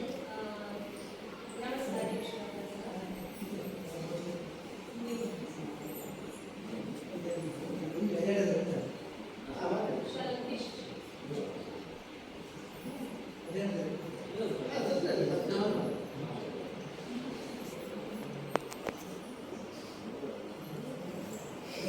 ಎಲ್ಲ ಗಣ್ಯರೇ ಹಾಗೂ ವೇದಿಕೆ ಮುಂಭಾಗದಲ್ಲಿರುವಂತಹ ನಾವು ಕೊನೆಯ ಬಂಧುಗಳೇ, ಇವತ್ತು ಬಹುಶಃ ಈ ಶಾಲೆ ಒಳ್ಳೆಯ ರೀತಿಯಲ್ಲಿ ನಡೀತಾ ಅಂತ ಹೇಳಿದಂಗೆ ನಮ್ಮ ಈ ವೇದಿಕೆಯಲ್ಲಿರುವಂತಹ ನಮ್ಮ ಗ್ರಾಮ ಪಂಚಾಯತ್ ಸದಸ್ಯರು ಮತ್ತು ಹಳೆಯ ವಿದ್ಯಾರ್ಥಿ ಸಂಘ ನಮ್ಮ ವೈದ್ಯರು ಅವರ ಪೂರ್ಣ ಸಹಕಾರ ಹೋಗುವುದು ನಾನು ಇನ್ನೊಮ್ಮೆ ಅವರಿಗೆ ನೆನಪಿಸಿಕೊಳ್ಳುತ್ತಾ, ನಮ್ಮ ಶಾಲೆಯಿಂದ ನಮಗೆ ಒಂದು ಇನ್ನೂ ಕೂಡ 36 ಮಕ್ಕಳು ವಿದ್ಯಾಭ್ಯಾಸ ಮಾಡ್ತಾ ಇದ್ದಾರೆ. ನಾವು ಆಗಲೇ ಸಂಪನ್ಮೂಲ ವ್ಯಕ್ತಿಗಳ ನಮ್ಮನ್ನು ಹೇಳಿದ್ದೇವೆ.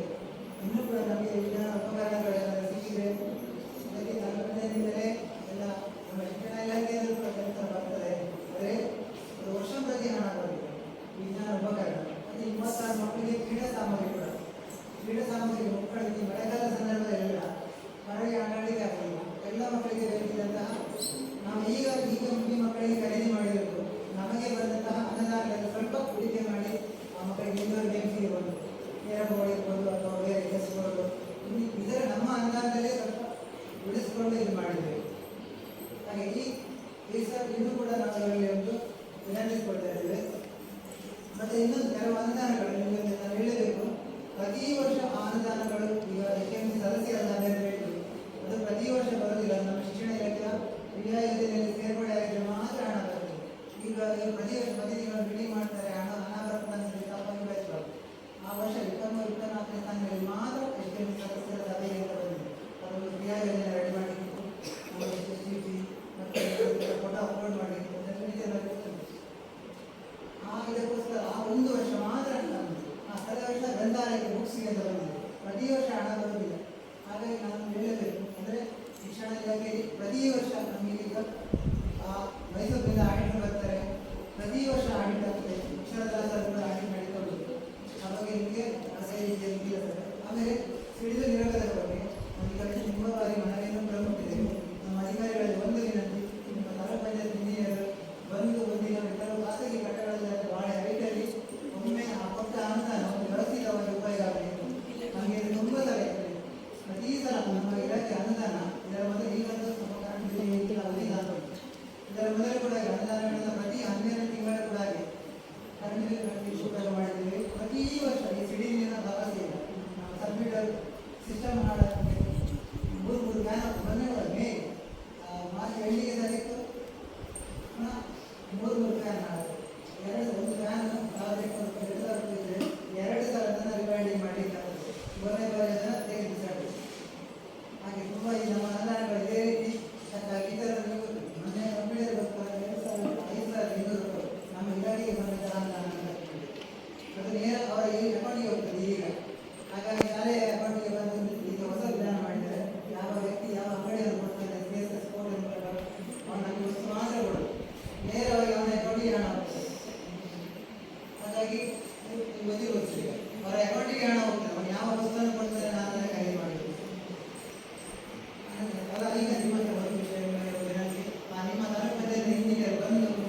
2 ತಿಂಗಳಲ್ಲಿ ಹಾಗೆ ಆಗುವಾಗ ಇಂಜಿನಿಯರ್ ಬಂದು ನೋಡಿ ಸ್ಥಳವನ್ನು ಆಯ್ಕೆ ಮಾಡಿ ಮತ್ತೆ ಅವರು ಯಾವ ರೀತಿ ಒಂದು ಮಾರ್ಗದರ್ಶನ ಕೊಡ್ತಾರೆ ಇಂಜಿನಿಯರ್.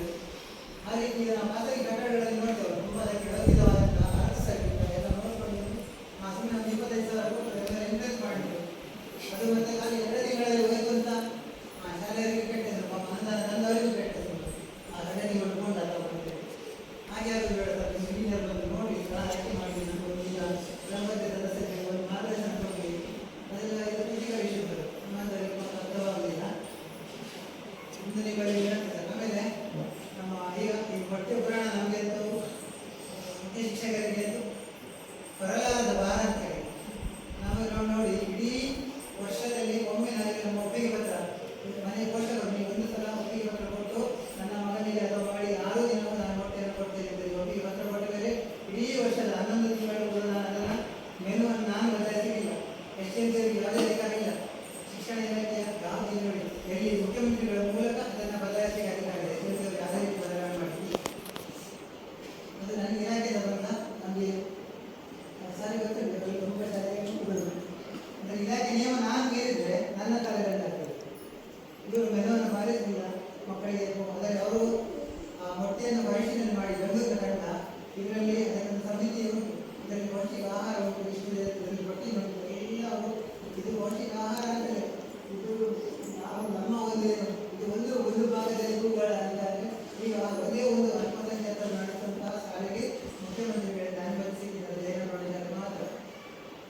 ಮತ್ತು ಯಾವ ಶಾಲೆಗೂ ಕೂಡ ನಮ್ಮ ಕೊಡಗಿನಲ್ಲಿ ಪರ್ಮಿಷನ್ ಇಲ್ಲ. ಅಲ್ಲಿ ಅವರಿಗೆ ಲಿಖಿತವಾಗಿ ಪರ್ಮಿಷನ್ ಕೊಟ್ಟಿದ್ದಾರೆ, ಹೋರಾಟ ಮಾಡಿದ್ದಾರೆ. ಸರ್ಕಾರಿ ಶಾಲೆಗಳು ಇರಲೇ ಇಲ್ಲ. ಸರ್ಕಾರವೇ ಅನುದಾನ ಕೊಡುವುದರಿಂದ ನಮ್ಮ ಅಧಿಕಾರಿಗಳನ್ನು ಒಟ್ಟು ಮಾಡ್ತಾರೆ.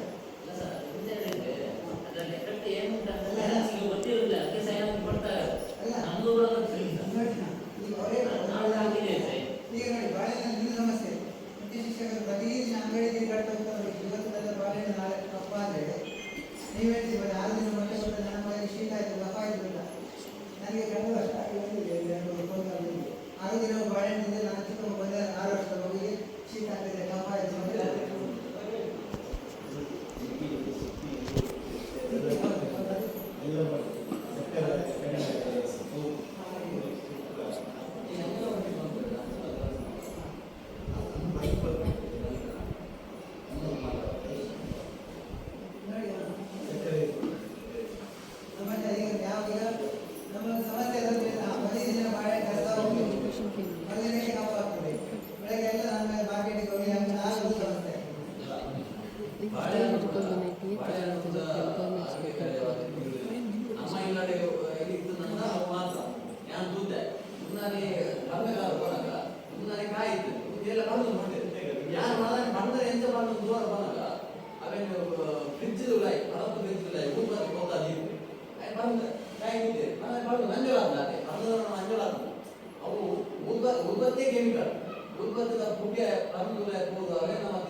ಮಾಡಿಸ್ಬೋದು ಧನ್ಯವಾದ.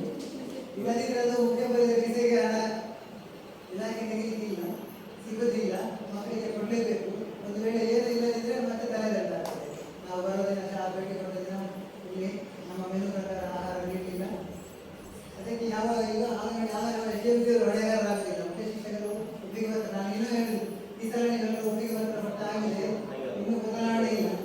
ಅದೊಮ್ಮೆ ನಾವು ಈಗ ನಿಮ್ಮ ಎಲ್ಲ ಆ ಸಂಖ್ಯೆಯನ್ನು ನಾವು ಅಪ್ಲೋಡ್ ಮಾಡಿ ಆಗಿದೆ. ಇಷ್ಟು ಮಕ್ಕಳು ನಿಂತಾರೆ, ಇಷ್ಟು ಮಕ್ಕಳು ಒಳ್ಳೆಯದಿದ್ದಾರೆ. ಈಗ ಮಧ್ಯಾಹ್ನದ ಊಟ, ಕಾಳು, ಅದರ ಜೊತೆಯಲ್ಲಿ ಬರುವಂತಹ ಹಾಲಿನ ಪುಡಿ ಇರ್ಬೋದು, ಅದಕ್ಕೆ ನಾವು ಸಾಮಾಜಿಕ ರಕ್ಷಣೆ ಅಷ್ಟೇ ಇಲ್ಲ ಸರ್, ಹೌದು. ಈಗ ಸಮಗ್ರ ಶಿಕ್ಷಣದ ಬಗ್ಗೆ ಸರಿ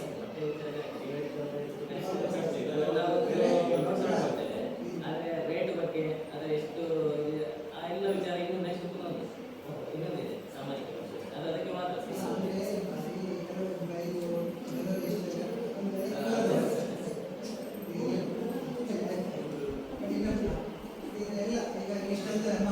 ಶಾಲೆಯ ಬಗ್ಗೆ ಮತ್ತೊಮ್ಮೆ ನಮ್ಮ ಅಲ್ಲಿನ ಸಂಪನ್ಮೂಲ ಗ್ರಾಮ ಸಂಪನ್ಮೂಲ ವ್ಯಕ್ತಿಗಳು ಹಾಗೆ ನಮಗೆ 2 ದಿನ ಒಳ್ಳೆಯ ಮಾರ್ಗದರ್ಶನ ನೀಡಿದ್ದಾರೆ. ಅವರಿಗೂ ಕೂಡ ಮತ್ತು ನಮ್ಮ ಅಧಿಕಾರಿಗಳು ಕೂಡ ಮತ್ತೊಮ್ಮೆ ನಮ್ಮ ಅಭಿನಂದನೆಗಳನ್ನು ಸಲ್ಲಿಸ್ತಾ ಇದ್ದೇವೆ.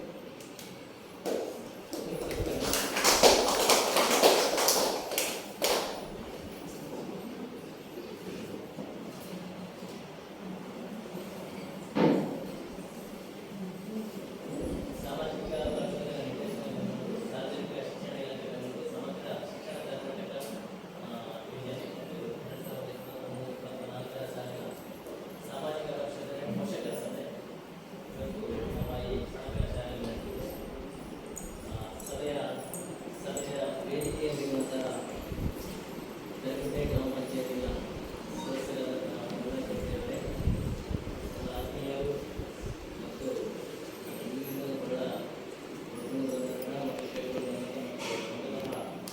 ಕೆಲವೇ ದಿನ ಒಂದು ಕ್ಷಣಗಳಲ್ಲಿ ಮಾತುಕತೆ ನಡೆಸಿದಂತಹ ಸುನೀಲ್ ಅವರ ಬಗ್ಗೆ ಮಾತನಾಡಲಿಕ್ಕೆ ಬರ್ತೀವಿ ಅಫಿಷಿಯಲ್ ಯಾಕಂದರೆ ಅವರ ಪ್ರವಾಸ ಇರ್ಬೋದು, ಕೋಟ ಶ್ರೀನಿವಾಸ ಪೂಜಾರಿ ಅವರೊಂದಿಗೆ ಅವರ ಸಂಬಂಧ ಇರ್ಬೋದು, ಅವರ ಆಲೋಚನೆಗಳಿರ್ಬೋದು, ಭಾರತೀಯ ಸಂಸ್ಕೃತಿಯ ಬಗ್ಗೆ ಇತಿಹಾಸದ ಬಗ್ಗೆ ಇರುವಂತಹ ನಾಲೆಜ್ ಇರ್ಬೋದು, ಅದರ ಜೊತೆಯಲ್ಲಿ ಸಾಮಾಜಿಕ ಸ್ಪಂದನೆ ಇರ್ಬೋದು, ರಾಜಕೀಯದ ವ್ಯಕ್ತಿತ್ವ ಇರ್ಬೋದು, ಎಲ್ಲವನ್ನು ನಾನು ಹೇಳ್ಬೋದು. ಬಟ್ ಇದು ವೇದಿಕೆ ಅಲ್ಲ. ನಾನು ಬಂದಿರೋದು ಅಧಿಕಾರಿಯಾಗಿ ಅವರ ಮೇಲ್ಗಡೆನ ಒಪಿನಿಯನ್ ಏನಿದೆ ಅಥವಾ ಅವರ ಮೇಲ್ಗಡೆ ವ್ಯಕ್ತಿತ್ವದ ಮೇಲ್ಗಡೆ ನನ್ನ ಒಂದು ಅಭಿಪ್ರಾಯ ಏನಿದೆ ಖಂಡಿತವಾಗಿರುತ್ತೆ. ವೇದಿಕೆ ಮತ್ತು ಸಮಯ ಸೂಕ್ತ ಅಂತ ನೀವು ಭಾವಿಸ್ತೀರ. ಮುನ್ರಾಜ್ಯದವರು ಕೂಡ ಅಷ್ಟೇ. ನನಗೆ ಹಿಂದಿನಿಂದ ಕೂಡ ನಾನು ಕೂಡ ಪಂಚಾಯತಿ ನನಗೆ ಪರಿಚಯ ಇದೆ ಅಂತ ಕೇಳಿದ್ರು. ಪಂಚಾಯತಿನ ಯಾವ ಸದಸ್ಯರು ಬಂದರೂ ನನಗೆ ಪರಿಚಯ ಇದೆ. ಯಾಕಂದರೆ ಮೂಡಬಿದ್ರಿಯಲ್ಲಿ ನನ್ನ ಜೀವನ ಇರುವಂಥದ್ದು.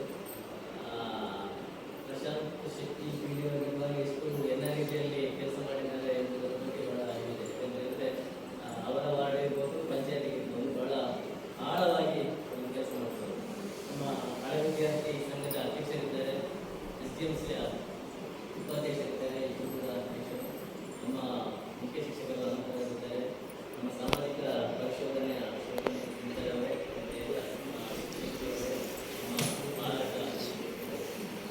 ಪಾಲಕರೇ ಮತ್ತು ವಿದ್ಯಾರ್ಥಿಗಳು. ಸಾಮಾಜಿಕ ಪರಿಶೋಧನೆ ವಿಷಯದಲ್ಲಿ ಸಾಮಾಜಿಕ ಪರಿಶೋಧನೆಯಲ್ಲಿ ಸಾಮಾಜಿಕತೆ ಇದೆ. ಸಾಮಾಜಿಕ ಅಂತ ಹೇಳಿದ್ರೆ ನಮ್ಮ ಮುಖಂಡರಿದ್ದಾರೆ, ಗ್ಲೋಬಲ್ ಅಲ್ಟ್ ಅಂತ ಹೇಳಿ ಆಗ್ತದೆ. ಪರಿಶೋಧನೆ ಲೆಕ್ಕ ಪರಿಶೋಧನೆ ಅಂತ ಹೇಳಿ ಆಗ್ತದೆ. ಲೆಕ್ಕ ಪರಿಶೋಧನೆ ಯಾವ ರೀತಿಯಲ್ಲಿ ಆಗ್ತದೆ ಅಂತ ಹೇಳಿದ್ರೆ, ಒಂದು ಕೊಠಡಿಯಲ್ಲಿ ಎಲ್ಲ ರಿಜಿಸ್ಟರ್ಗಳನ್ನು ತಂದು ಮಂಗಳೂರಿನ ಬಂದಂತಹ ಸ್ಥಳೀಯ ಲೆಕ್ಕ ಪರಿಶೋಧನಾಧಿಕಾರಿಗಳು ಎಲ್ಲ ರಿಜಿಸ್ಟರ್ಗಳ ಜೊತೆ ಹಾಕಿ ಏನೆಲ್ಲ ತಪ್ಪಿದೆ, ನ್ಯೂನ್ಯತೆ, ಎಲ್ಲಿ ರಿಕವರಿ ಆಗಬೇಕು, ಎಲ್ಲಿ ಆಕ್ಷೇಪಣೆ ಆಗಬೇಕು ಅಂತೇಳಿ ಅವರೇ ಒಂದು ರಿಪೋರ್ಟ್ ರೆಡಿ ಮಾಡಿ ಸರ್ಕಾರಕ್ಕೆ ಸಲ್ಲಿಸ್ತಾರೆ. ಆಕ್ಷೇಪಣೆ ಯಾಕೆ ಆಗಿದೆ ಎನ್ನುವುದಕ್ಕೆ ನಾವು ಮತ್ತೆ ಉತ್ತರ ಕೊಡಬೇಕು. ರಿಕವರಿ ಅಂತೇಳಿ ಬರೆದರೆ ಅದಕ್ಕೆ ಹಣವನ್ನು PDO ಮತ್ತು ಪಂಚಾಯತ್ ಅಧ್ಯಕ್ಷರು ಕೊಟ್ಟಾಗಿ ಕಟ್ಬೇಕು. ಇದು ಪರಿಶೋಧನೆ, ಲೆಕ್ಕ ಪರಿಶೋಧನೆ. ಇಲ್ಲೊಂದು ಸಾಮಾಜಿಕ ಸೇರಿಸಿದ್ದಾರೆ. ಸಾಮಾಜಿಕ ಪರಿಶೋಧನೆಯಲ್ಲಿ ಯಾರಿದ್ದಾರೆ ಅಂತ ಹೇಳಿದ್ರೆ, ದೊಡ್ಡ ಜೀವನ ಬಂದಿದೆ. ಸಾಮಾಜಿಕ ಪರಿಶೋಧನೆ ಅಂತ ಹೇಳಿದ್ರೆ ನಿಮ್ಮನ್ನೆಲ್ಲ ಸೇರಿಸಿ ಇದನ್ನೆಲ್ಲ ಪರಿಶೋಧನೆ ಮಾಡುವಂಥದ್ದು. ಈ ಶಾಲೆಗೆ ಎಷ್ಟು ಅನುದಾನ ಬಂದಿದೆ, ಈ ಶಾಲೆಯಲ್ಲಿರುವಂತಹ ವಿದ್ಯಾರ್ಥಿಗಳ ಸಂಖ್ಯೆ ಎಷ್ಟು, ಈ ಶಾಲೆ ಹೇಗೆ ನಡೀತಿದೆ, ಅದರ ಜೊತೆಯಲ್ಲಿ ಮೂಲಭೂತ ಸೌಕರ್ಯ ಹೇಗೆ ಆಗಬೇಕು ಎನ್ನುವುದರ ಬಗ್ಗೆ ನಿಮ್ಮ ಅಭಿಪ್ರಾಯ. ಸರಿ, ಇದೊಂದು ಗ್ರಾಮ ಸಭೆ ಅಲ್ಲ, ಇದು ಪರಿಶೋಧನಾ ಸಭೆ. ಹಾಗಾದರೆ ಈ ಸಭೆಯ ಉದ್ದೇಶ ಏನು, ಅಥವಾ ಯಾವ ರೀತಿಯಲ್ಲಿ ನೆಕ್ಸ್ಟ್ ಮುಂದಕ್ಕೆ ಇದು ಬೆನಿಫಿಟ್ ಆಗ್ತದೆ, ಅಥವಾ ನಮ್ಮ ಹತ್ರ ಅನುದಾನ ಇದೆಯಾ, ನಾವು ಬಂದಿರುವಂಥವರಿಗೆ ಏನಾದರೂ ಇದರ ಬಗ್ಗೆ ಈಗ ನಾನು ಇವತ್ತು ಪಂಚಾಯತ್ ರಾಜ್ ಡಿಪಾರ್ಟ್ಮೆಂಟಿಂದ ಬಂದಿದ್ದೇನೆ, ನಾಳೆ ಹಾರ್ಟಿಕಲ್ಚರ್ ಡಿಪಾರ್ಟ್ಮೆಂಟ್ ಅವರು ನೋಡಲಾಗಿದ್ದಾರೆ, ನಾಳೆ ಇನ್ನೊಬ್ಬ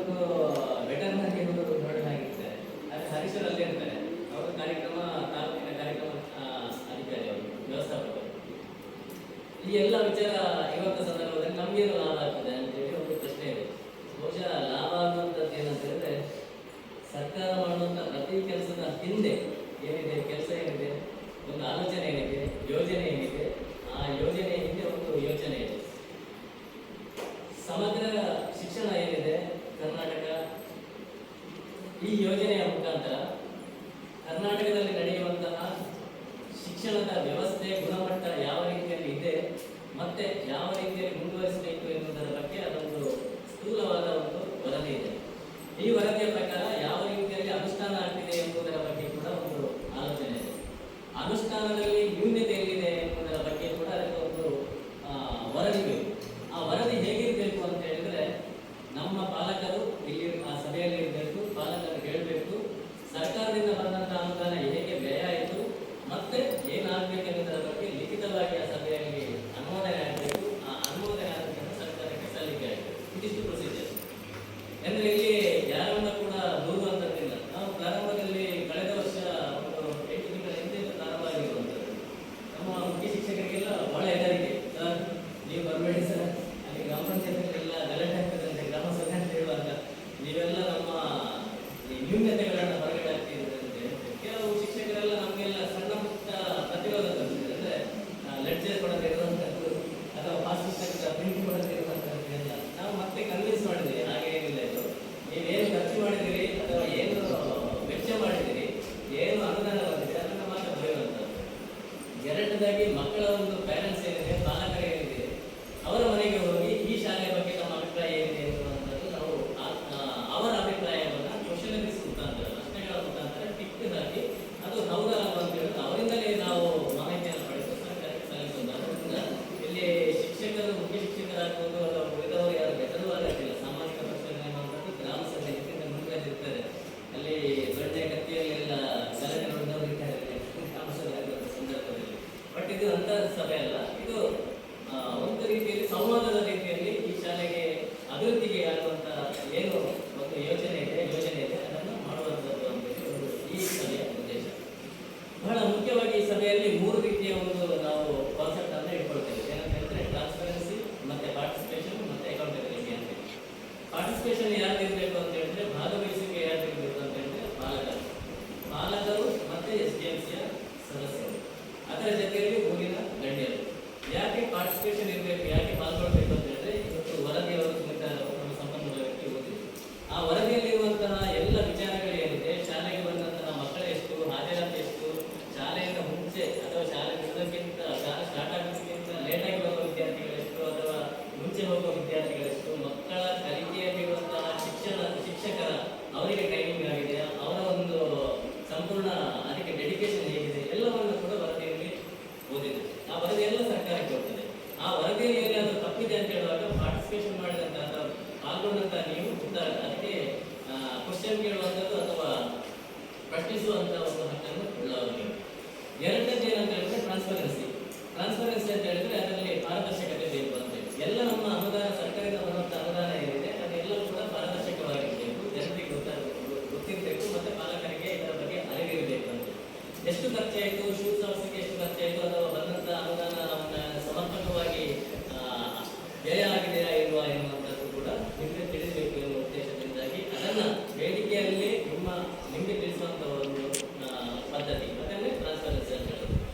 ಮೂರನೇದು ಅಕೌಂಟಬಿಲಿಟಿ ಉತ್ತರದಾಯಿತ್ವ. ಯಾರು ಉತ್ತರದಾಯಿತ್ವ ಇದಕ್ಕೆ? ಅವರು ತಪ್ಪು ಮಾಡಿದ್ದಾರೆ, ಕೆಲವೊಂದು ನ್ಯೂನತೆಗಳನ್ನು ಹೇಳಿದ್ದಾರೆ, ಸ್ವಚ್ಛತೆ ಇಲ್ಲ ಅಂತ ಹೇಳಿದ್ದಾರೆ, ಸ್ವಚ್ಛತೆ ಇನ್ನೂ ಇಲ್ಲ ಅಂತ ಹೇಳಿಲ್ಲ, ಬಟ್ ಇನ್ನೂ ಕೂಡ ಇಂಪ್ರೂವ್ ಮಾಡಬೇಕು ಅಂತ ಹೇಳಿದ್ದಾರೆ. ಬಟ್ ಈ ಶಾಲೆಯಲ್ಲಿ ಇರುವಂತಹ ನ್ಯೂನತೆ ಬಹಳ ಕಡಿಮೆ, ಏನಿಲ್ಲ, ನಮಗೆ ಕಾಣ್ತಾ ಇಲ್ಲ. ಏನು ಬರೀಬೇಕು ಅಂತ ಹೇಳೋದಕ್ಕೆ ಅವರು ಬರೆದಿದ್ದಾರೆ. ಹಾಗಂತೇಳಿ ಈ ಎಲ್ಲ ಕೆಲವೊಂದು ನ್ಯೂನತೆಗಳಿದೆ ಅಂತ ಹೇಳುವಂಥ ಸಂದರ್ಭದಲ್ಲಿ ಅದಕ್ಕೆ ಯಾರು ಉತ್ತರ ಕೊಡಬೇಕು ಅಂತ ಹೇಳುವಂಥ ಪ್ರಶ್ನೆ. ಅಕೌಂಟಬಿಲಿಟಿ ಯಾರಿರಬೇಕು, ಉತ್ತರದಾಯಿತ್ವಕ್ಕೆ ಯಾರು ಅಂತ ಹೇಳಿ. ಉತ್ತರದಾಯಿತ್ವ ಯಾರಿರಬೇಕು ಅಂತ ಹೇಳಿದ್ರೆ, ಈ ಎಲ್ಲ ಸಭೆಯಾಗುವಂಥ ಸಂದರ್ಭದಲ್ಲಿ ನಾವು ನೀವು ಹೇಳಿದಂತಹ ವಿಚಾರ ಏನಿದೆ ಅದನ್ನು ಬರೆದುಕೊಂಡು ಸರ್ಕಾರಕ್ಕೆ ಸಲ್ಲಿಸಿ ಒಂದು ಹಂತದಲ್ಲಿ ಅದಕ್ಕೊಂದು ಸಲ್ಯೂಷನ್ ಕೊಡುತ್ತೇವೆ. ಎರಡನೇದು ಈ SDMC ಅಧ್ಯಕ್ಷರು ಇರಬೇಕು ಅಂತ ಹೇಳಿದೆ, ಅದರಲ್ಲಿ ಪಾರ್ಟಿಸಿಪೇಷನ್ ಇದೆ, ಅವರ ಒಂದು ನೇತೃತ್ವದಲ್ಲಿ ಕ್ವಶನ್ ಅನಿಸಿದೆ. ಅದರಲ್ಲಿ ಬಹಳ ಒಂದು ಕ್ವಶನ್ ಏನಿದೆ ಅಂತ ಹೇಳಿದ್ರೆ, ನೀವು SDMCಯ ಸದಸ್ಯರಾಗಿ ಇದ್ದೀರಿ, ಆ ಸದಸ್ಯರಾಗಿರುವಂತಹ ಅರಿವು ನಿಮಗಿದೆ ಅಂತ ಹೇಳಿ ಒಂದು ಕ್ವಶನ್ ಇದೆ. ಅಂದ್ರೆ ಯಾರೋ ಸುಮ್ಮನೆ ಡಮ್ಮಿ ಬಂದವರನ್ನ ಕೂರಿಸಿ ನೀವು ಸದಸ್ಯರಾಗಿದ್ದೀರಿ ಅಂತ ಹೇಳಿ ಅರ್ಥ ಅಲ್ಲ. ಅಂದ್ರೆ ನೀವು ಸದಸ್ಯರಾಗಿದ್ದೀರಿ ಎಂಬ ಅರಿವು ನಿಮಗಿದೆ ಅಂತ ಹೇಳಿ ಒಂದು ಕ್ವಶನ್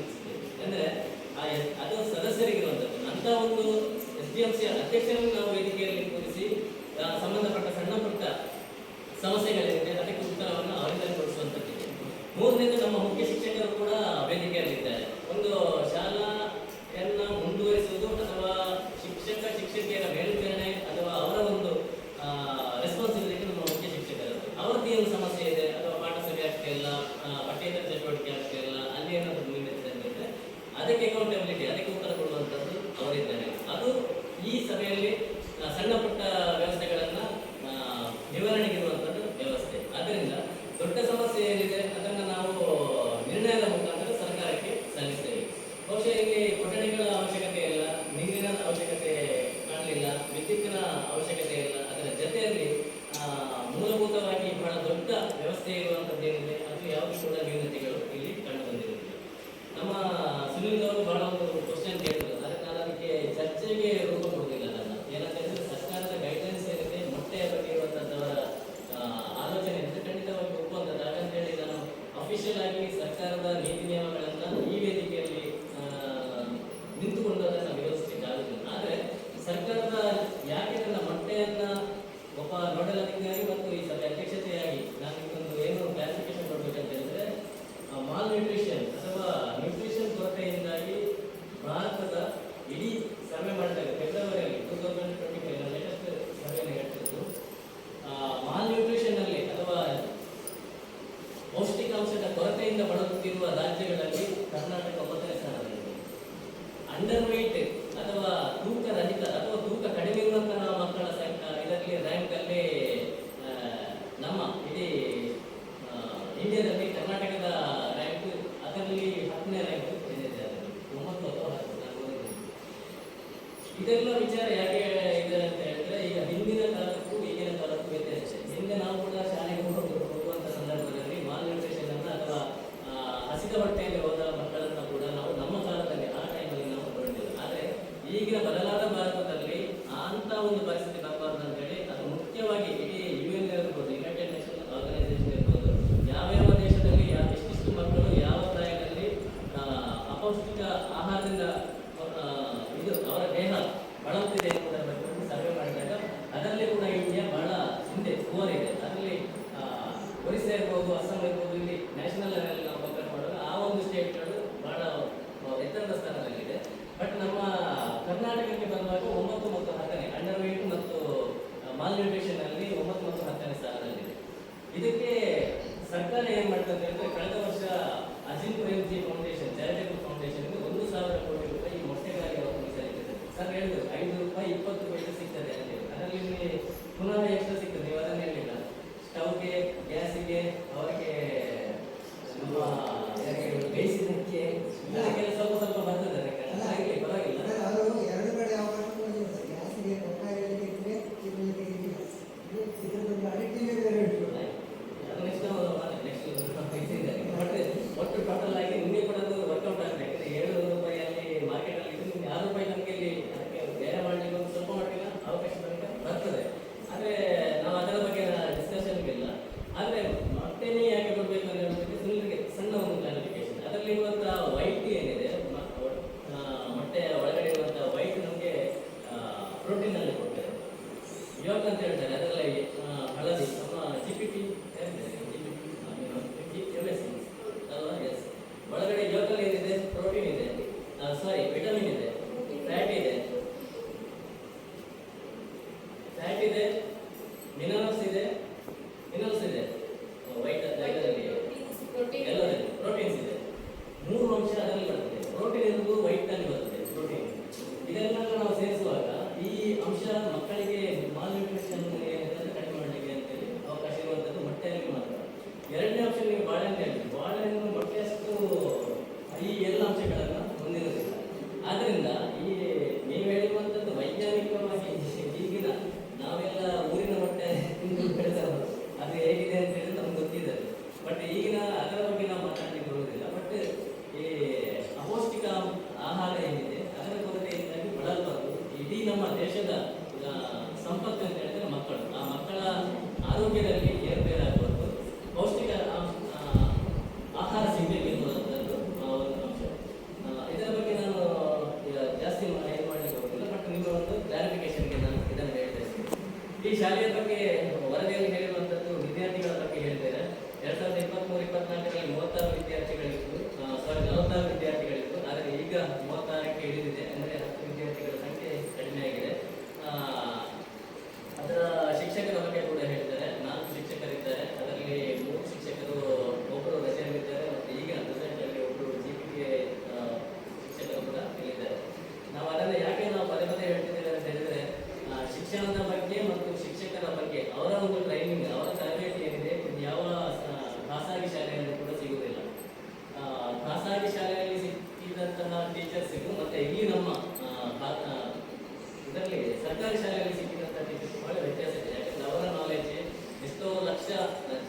ಅದನ್ನು ಒಂದು ಎಕ್ಸಾಮ್ ಬರೆದು ಅದನ್ನು ಕೆಲವು ಪಾಸ್ ಆಗಿ ಒಂದು ಶಾಲೆಗಳಿಗೆ ನೇಮಕ ಆಗ್ತಾರೆ.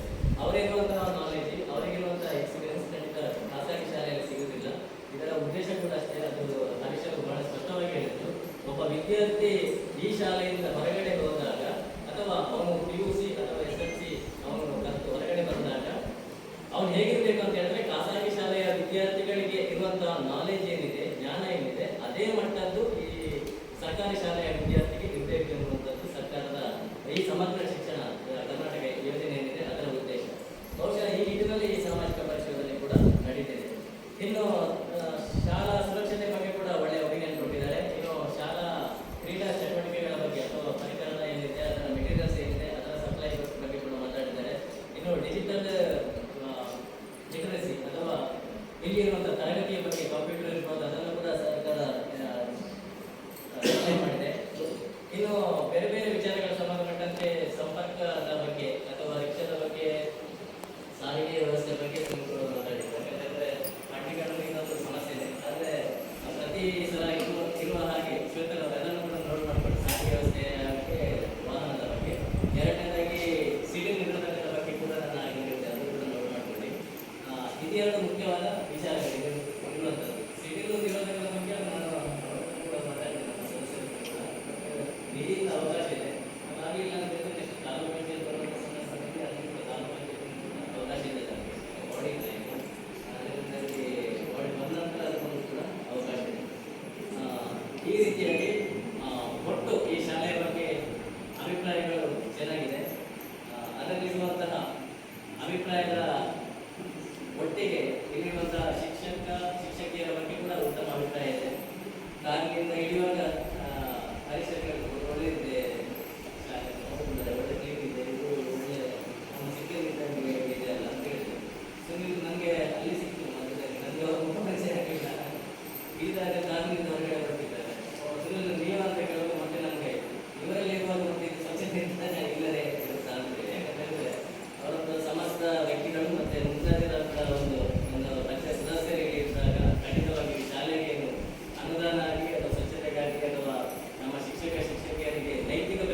ಮಾಡುತ್ತೇನೆ.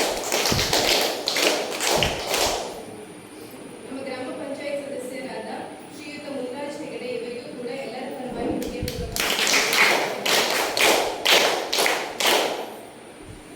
ನಮ್ಮ ಹಿರಿಯ ವಿದ್ಯಾರ್ಥಿ ಸಂಘದ ಅಧ್ಯಕ್ಷರಾದ ಶ್ರೀಯುತ ಹರೀಶ್ ಇವರಿಗೂ ಕೂಡ ಎಲ್ಲರ ಪರವಾಗಿ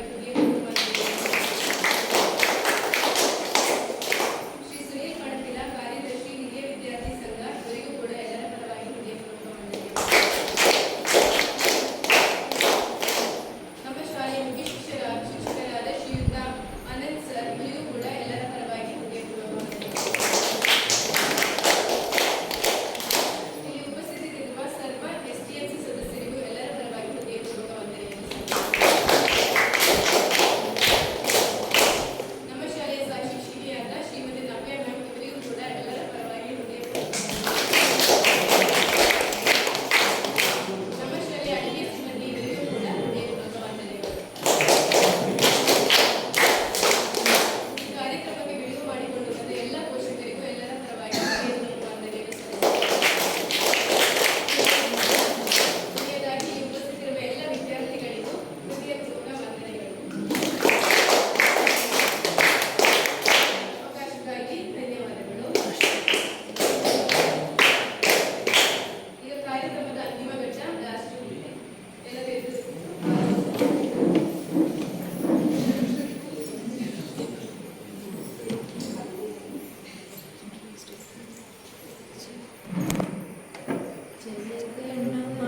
विनायक जय हे भारत भाग्य विधाता पंजाब सिंधु गुजरात मराठा द्राविड उत्कल गंगा विंध्य हिमाचल यमुना गंगा उज्जल जलधि सरंगा तव शुभ नामे चाहे तव शुभाशिष मागे गाहे तव जय गाथा जनगण मंगलदायक जय हे भारत भाग्य विधाता जय हे